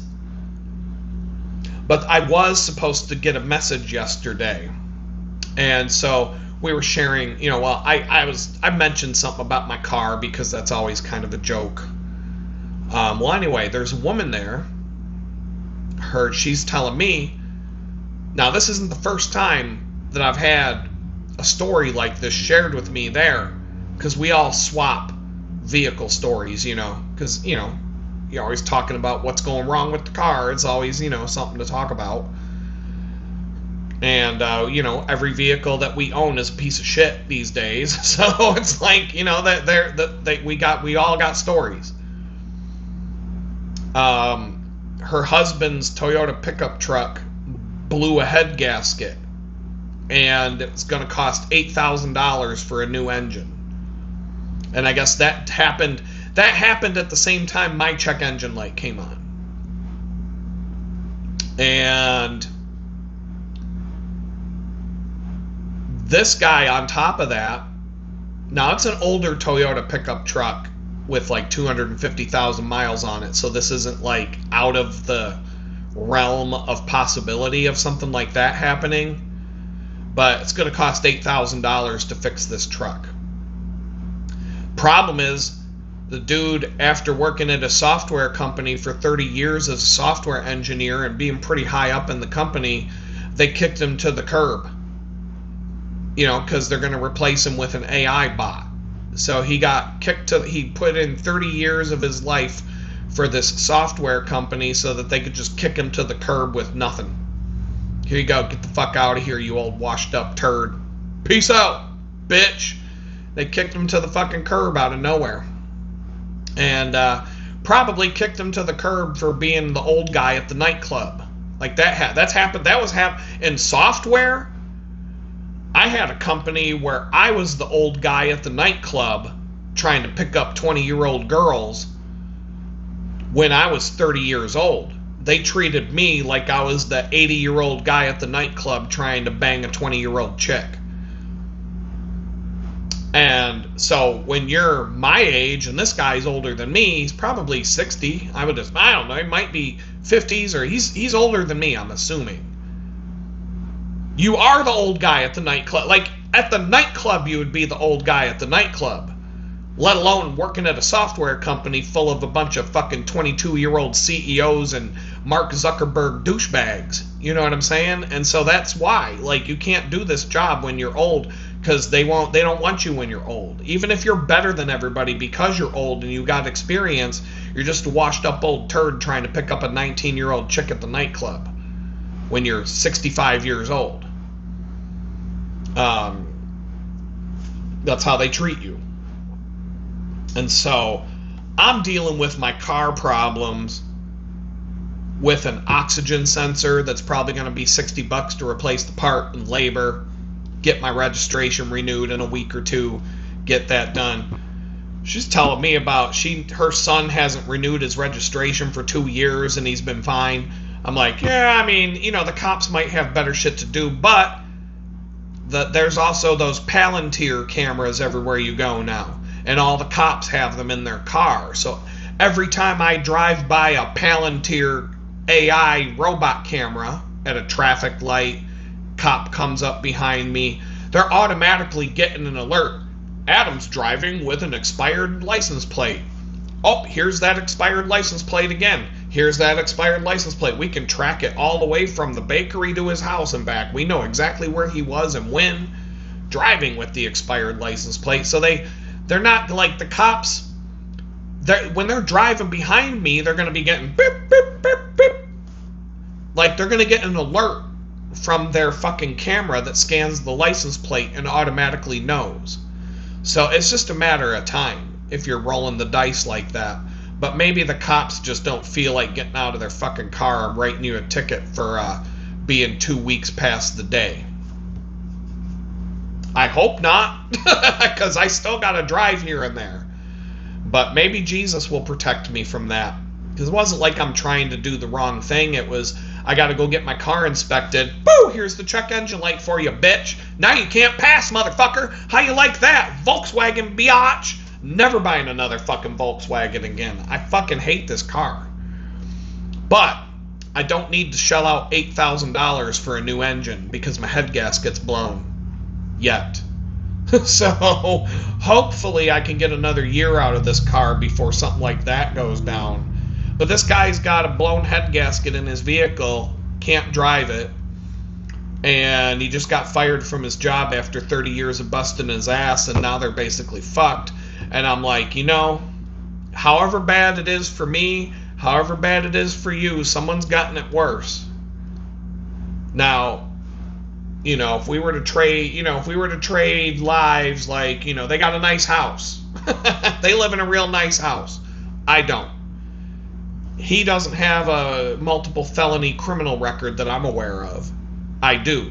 You know, like we can swap sob stories all day, and make each other cry, but it still sucks. Like, I was like, man, it made me feel bad because I like this person a lot.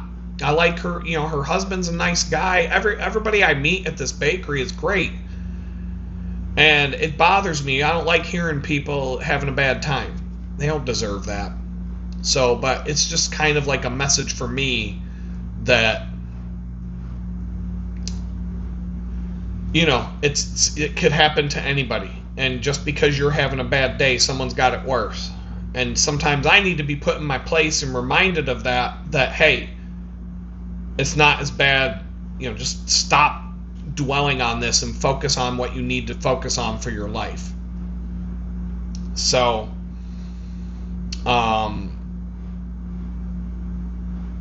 either way, you can't get your vehicle renewed until you pass the emissions inspection. So it's just another reason to hate Texas. I'm not impressed. I don't like Texas. I never thought in my entire life that I would want to live in Texas. But I do meet good people here, and you can meet good people. You can live in a shitty state and meet good people all day. So,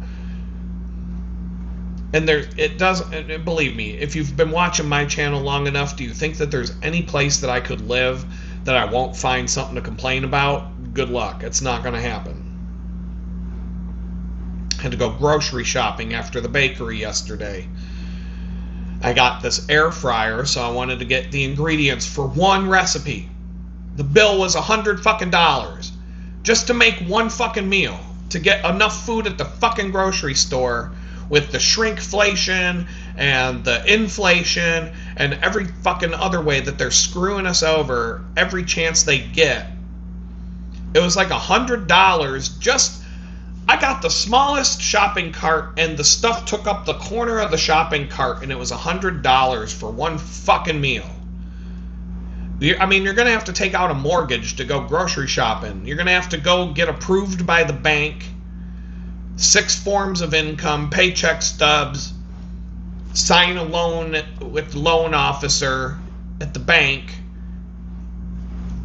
just to go fucking grocery shopping 6 months from now. It's going to be $6,000 for a fucking steak. And they're going to have them at the grocery store. And it's going to be $6,000 for a steak. And you're going to be like, who the fuck has the money to pay for this shit? Because why are they... If nobody has the money to pay for it, they wouldn't be selling it. So when I see that there's piles of steaks, and it's $60 for one fucking steak, how many fucking people in this fucking town have enough money that they can drop $60 for one fucking steak, and that the grocery store is selling enough of these fucking steaks at $60 a steak to get rid of the 200 fucking steaks that are sitting in that fucking cooler right now?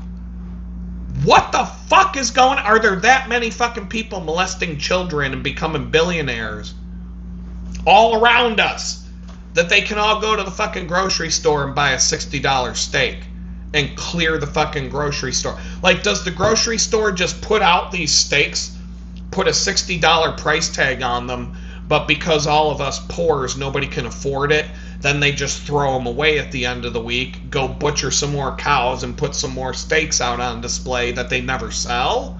Is that how it works? Would the grocery store keep putting them out week after week if nobody was buying them? Who the fuck can buy $60 steaks to the point where they've got 150 of them stacked up in a fucking cooler? It means 150 people dropped $60 on one fucking steak, and they just keep putting more steaks out, putting more. Who's fucking doing this? I don't fucking know, man. It doesn't make this whole fucking world. I just saw the video of McDonald's. Like, McDonald's sells 6 million fucking burgers a day, and they're trying to figure out, where are all the fucking cows?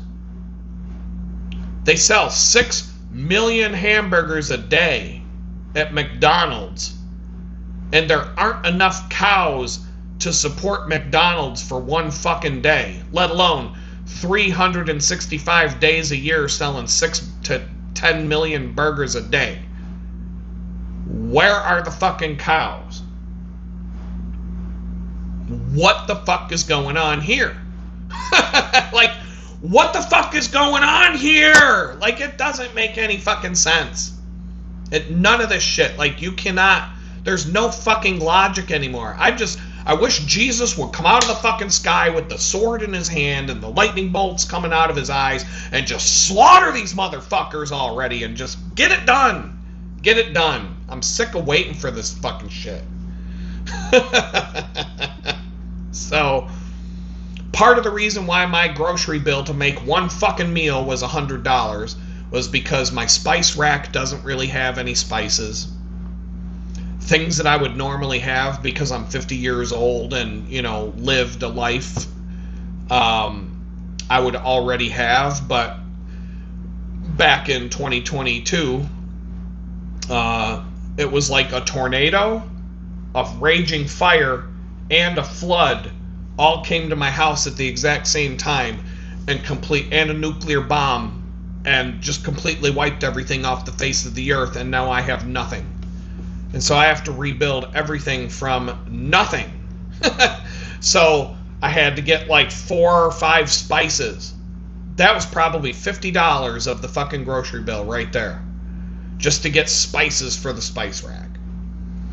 And so even though I paid $100 to make one meal, I have enough chicken, spices, and all the stuff. That's probably 5 to 10 meals of the same exact meal.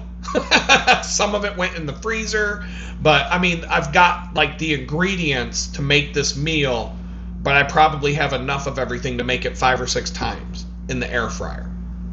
And the next time I want to make something a little bit different, I might only have to spend $70 to make one fucking meal because I have the other ingredients. But then with inflation and shrinkflation combined, and the train wreck of our economy and Donald Trump and the $20 a gallon gas and every other fucking thing that's going on in this complete fucking shit show that we're witnessing unfold, it might cost $150 the next time I want to make a meal. I don't fucking know anymore. That's why so many people are eating McDonald's now, because somehow a double cheeseburger is still $2, and they somehow have enough fucking cows roaming around these butcher farms somewhere that they can make 6 million cheeseburgers every fucking day, but nobody knows where the cows are. So, I don't fucking know, dude. I got a couple more house plants. Woo! A little bit of fun. That's fun for me, 50-year-old me. Oh, I got a new house plant. Look at that. That looks badass in my house. It makes me feel like I live in a nice place. So when I shut that fucking door and I come in here, I don't have to pay attention to the total shit show that's going on out there. And I'm surrounded by tranquility. Can't you tell? Peace and tranquility surround me in this place. But I need that. I need to be able to just go, oh, look at this. That's a nice little place you got here, even though it's tiny and, it has its own issues, but I do have to redo my kitchen. It's on a downward slide right now. I've neglected it for a couple of weeks, and I already know this weekend I'm going to want to do a drop everything in deep clean day. But then after I'm done, if I spend a whole day on that, the result is going to be better than any time I've ever lived in this place. That day will be the best day I've lived here in terms of like my place being tidy, and it'll be the best place I've ever had since I came out of prison. The day I do that. Laundry wise, I only got to do 1 load so far, so I'll probably do that tomorrow. Skipping the gym and some other things have helped me with that. If I go to the gym, that's like 3 sets of clothes. The clothes I wore that day, the clothes I wear to the gym, the clothes I change into before I come home, That's three pairs of underwear, 3 pairs of socks, 3 pairs of shorts, 3 shirts. And if I do that 3 times a week, you know, like, this is piling up clothes. Towels. Oh my God. A new towel every time I go to the gym. A new towel every time I do this or that. If I take a shower at home, I can reuse the towel a couple of times. But if I go to the gym, that's done. That towel that's going to the laundry. So anyway, I gave Monday another rank of 5. 3 5s in a row. Because I spent my whole day working at a job that I shouldn't be working there anymore. If I'd had my act together a little bit better in life, I wouldn't have to work there anymore and drain my energy so much to make almost nothing. So, the energy drain of that, when I came home last night, the energy drain of working there is so astounding. Even though I liked everybody there and the time went by fast and everything, the energy drain is so bad that I was in some serious pain last night. I couldn't even go to sleep. My legs and back hurt so bad from standing all day. And that's, you know, if I ride my bicycle, I don't get that. I'm tired, but I'm not, like, in pain. It's a big difference. Today, day 32 of the Rise and Grind Challenge. I wanted to get out of bed at 6 in the morning and 7 and go for a walk. Try to kick off a new fitness diet routine and try to start progress on my fitness goals again. Turns out my phone battery died in the middle of the night and it wasn't charging on the wireless charger. Never got an alarm. So I woke up at 8:30, looked at the phone. I saw that it was light outside. I'm like, what the? Looked at my phone. The phone wouldn't turn on. I'm like, crap. Battery's dead. It was 8:30. I had a meeting with my client at 9. So that got screwed. But I have recovered pretty well from yesterday. I'm not sore. I'm not tired. Not like I thought I would be. My goal is to cycle to the bakery next week and ride my bicycle again. Because I've taken more than 2 weeks off from working out. Totally. No workouts, no walks, no hikes, nothing. Sitting on my ass in front of a computer or sitting in front of a TV at the end of the day at like 10, 11 o'clock at night. And so, now this video is closing in on 3 hours. I told you it was going to be long. Some of you are going to get pissed. Oh well, get pissed. Don't watch it. Do what you got to do. But I was talking with my client this morning. I was talking to some other people, and I was, you know, somebody left a comment saying this on a previous video, and I don't disagree with it at all.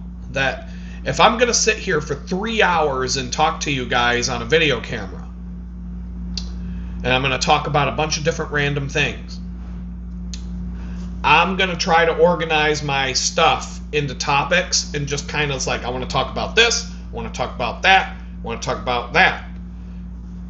And I'll sit here for 3 hours talking to you guys, but maybe I can hit the stop button and break it up into multiple segments that are like 15 minutes each and just try to practice spending that 3 hour block talking to you guys like I'm doing right now, but do it in such a way that I can just cut and make a bunch of videos out of it. That way you short attention span people. Like, I don't understand the difference if I had 5 videos that were 15 minutes each or one video that's an hour and 15 minutes long. There's going to be a bunch of people that won't watch the hour and 15 minute video because it's too long. There's going to be some people that won't watch the 15 minute video because it's too short. And like, okay, can't you just open up the hour and 15 minute long video and then hit stop when you've had enough? And then if you want to watch more, come back and start where you left off, and then stop it, and then come back and watch where you left off, and do that a few times. But people don't know how to do that, I guess.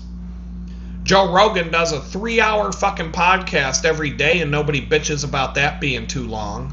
And he does that every single day. Monday through Friday, I believe. And, you know, he's got a whole crew of people helping with him so he can go to the fucking UFC fights and all the other shit that he does, and go to the comedy club and do his set, and then do his, you know, next Netflix special and everything else that he does. But I'm a one-man show.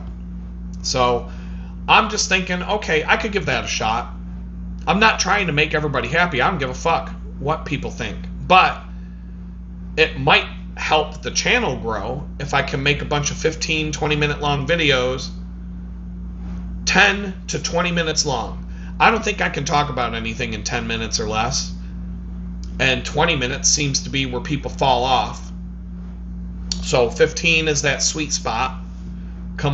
Maybe come up with a magic number like 1111 or 1133 or something weird like that.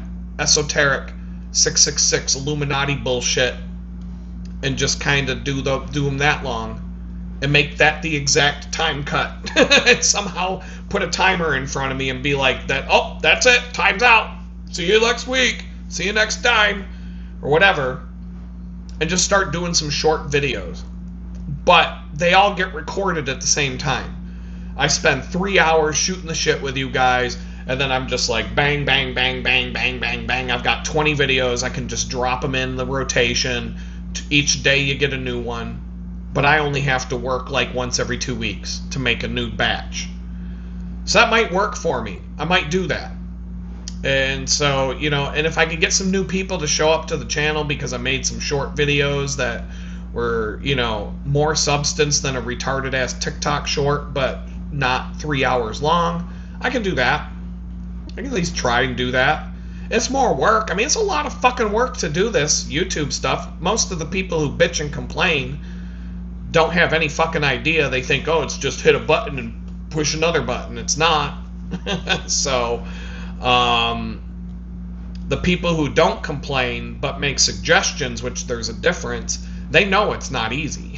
So, but you know, you can't make Goldilocks happy. This porridge is too hot. This porridge is too cold. It don't fucking matter what you do. This chair's too big. This chair's too small. This mattress is too firm. This mattress is too soft. You can't make everybody happy. So I gotta do the probation paperwork today. Always ends up being the 5th of the month, every fucking month. Even though I don't want to drag it out to the 5th of the month, it always ends up being at the bottom of my pile. Because, I mean, who wants to waste their time with this fucking bullshit? So basically, I gotta fill out this big questionnaire every month, and it's like, did you do any crime in the last month? Did you do any crime? Yes or no? Well, who the fuck's gonna? Yeah, I'm gonna say yes. I did, but I did crime. Did you do any drugs in the last month? Yes or no? No. Did you have any guns in the last month? Yes or no? Did your poop have corn or peanuts in it? Okay, so that's fine. That's quick. No, I didn't do crimes. No, I didn't do drugs. No, I didn't do guns. And I think they do this. I think the reason they make you do this every month is so that if they catch you doing crimes, if they catch you doing drugs, and if they catch you doing guns, then you've got this thing that you filled out every month saying, I didn't do drugs, I didn't do crimes, I didn't do guns, etc., etc., etc. And then when you get charged with those crimes, they can add more crimes because lying to a federal officer is now a crime. So they can charge you with lying to them as a crime on top of the crimes that you just got whacked for. So I think that's what they're doing when they make you fill this thing out every month. Okay, I can do that in 10 seconds. That's not a big deal. No crimes, no drugs, no guns. No, good there. But then I have to attach all my paycheck stubs and my invoices from my clients. And the way that you have to do that for this web-based system is I have to format them a certain way from Photoshop, save them as a JPEG image. They have to be really, really small in file size. And there's all these extra options that I've got to turn on, or it won't work. It won't allow you to upload the file unless they're done this exact way. And it was hard to figure out. For me, it was hard to figure out. I don't know how any fucking regular people do that shit. But it was hard for me to figure it out. Because their system is so antiquated that you can't upload a PDF. If I could upload a PDF, boom, boom, boom, I'd be done. But I gotta open the PDF, put it in Photoshop, convert it to a JPEG, put a white background on it, because when you open a PDF in Photoshop, it has a transparent background, and it has to be sized a certain way, and it has to be really small, and it can't be compressed this way, and it has to be this and that and the other thing. I have a template for it that I had to make so that I could do it fast. But that takes about a fucking hour to go and do this. It takes an hour to do this.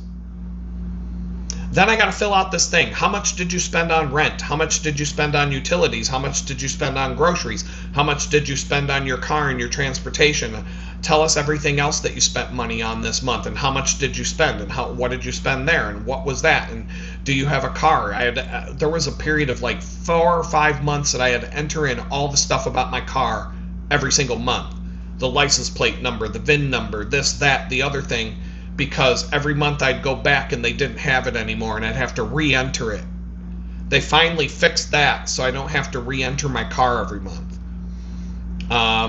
You either have to log into that website every month and do it, or you have to write it all out by hand on a piece of paper that's a form that they give you, where there's no room on the form to write the stuff that they want you to write down on it. You know, typical handwritten form stuff, like going to the doctor's office when you get a 10-page form to fill out, and there's not enough room in the boxes on the form to write the stuff that you need to write, and then you hand it to the person at the front desk, and then you go to the back room and the nurse walks in with this clipboard full of a bunch of forms and tells you to fill them out.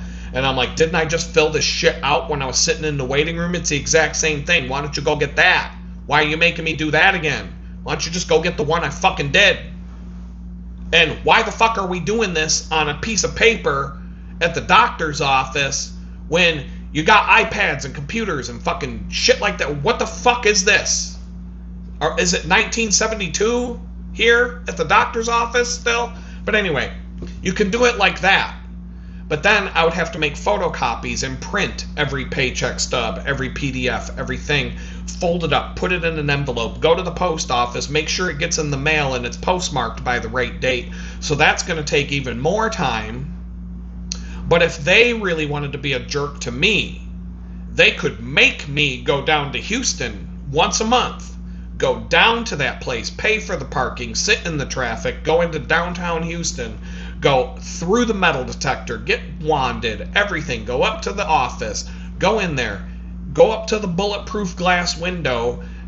Yeah, even though you got to go through this whole rigmarole just to get in there, they still have a bulletproof glass window when you get to the probation office that they talk to you through one of those things when you're buying movie theater tickets, the speaker thing, and they still hand you the shit through the little drawer like you're buying a pack of cigarettes from 7-Eleven in the ghetto. And even though you're not supposed to be able to get that far into the building with a gun or a knife or anything metal, they have metal detectors and scanners, and you got to put your bag through a fucking thing. But even with all that, it's a bulletproof glass window when you get to the place, and then they hand you the handwritten form through the drawer like you're buying a pack of smokes at the ghetto 7-Eleven, and you got to fill that all out by hand and make sure you brought all your copies of your paycheck stubs and everything with you. They could do that to me, and that would be like a whole day of my life gone. Drive to Houston, fill out all this fucking bullshit, get back in my car and go home. It's going to be like 3 in the afternoon. So they don't do that to me, which is good. So I'm thankful for that. Today it'll take an hour, mostly because of having to turn all those files that I should be able to just upload a PDF and attach it. Like, every fucking goddamn computer system in the whole fucking world accepts a PDF file now. You have to turn it into a JPEG. And like I said, a whole bunch of special things that I have to do to that JPEG file, or the system will reject the file and it won't let me upload it. It'll just say an error has occurred. It won't tell you what. It'll just come up with an error message saying an error has occurred, because you're basically dealing with a website that hasn't, it's an antiquated website that hasn't been updated since like 1992 or whenever Al Gore invented the internet or whatever. But it's honestly, out of all the bad options on my plate, it's the least bad of the bad options. It's like voting for president. 2 bowls of shit. Which one smells the best? I'll go with this one. So it's going to take me time today. I'll get it done. It ain't that big of a deal. Quicken, doing my financial records with the new software I'm using, that'll fix that. It'll make that a little bit easier. And I've been a little bit more proactive. I don't have to go download all my invoice PDFs and pay stubs and I got it all stored. I'm trying to be better at every 2 weeks I just download everything and keep it stored so that I can do this quickly. I might be able to do all of this in half an hour from start to finish. But it does take time. It's not like, there's no choice. I have to be at home. I have to sit down here, and sometime between the 1st and the 5th, I have to do it. You don't do it by the 5th, you're going to get in trouble. Probably. I have done it at night so late on the 5th that it may have been like 12:30 in the morning or whatever, and nobody's ever been mad about it. But that's the worst I've ever let it go. So I'm not going to push it past that. And but they could make it easier for you. But the government, this is the government we're talking about. And then if they did go and improve the system, you'd have all these people going, my taxes shouldn't go to pay for them criminals to have an easy time doing their criminal shit. Fuck them criminals. Just like those people on food stamps. My tax money's going to them food stamps. I should be able to choose what them people eat and don't eat. You shouldn't be getting Ben & Jerry's on my food stamps, motherfucker. Yeah, well, I ate a lot of Ben & Jerry's on your dime, so fuck you. And I'll do it again if I have to someday. But anyway, that's what I got to do today. That's the only thing I have to do today. And I'll get this video. There's other videos waiting to go up. They're up there. They're not tagged and keyworded and all that. We're closing in on 3 hours. It's like you're getting a live stream that's not live.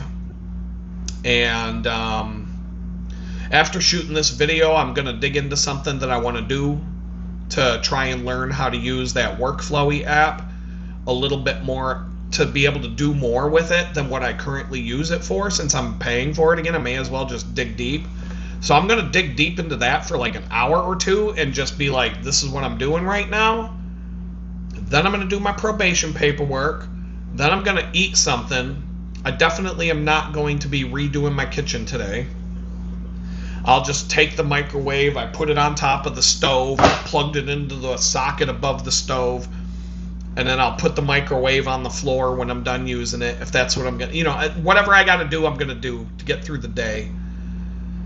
And then I've got client work. I have to do a lot of it this week. Probably going to skip the gym again because I'm just backed up with work. And I'm going to try and get to the end of this 35-day challenge with a list of stuff that I accomplished. I can share it with you in a video. Not in great detail like I did today, but just kind of talk it through. Here's what I actually did in 35 days of giving a shit. And from there, I'm just going to work on something else and just try to build from there. So for now, I'm going to say peace out. We're just under the 3-hour mark. I hope, some of you will watch, some of you won't. Peace out.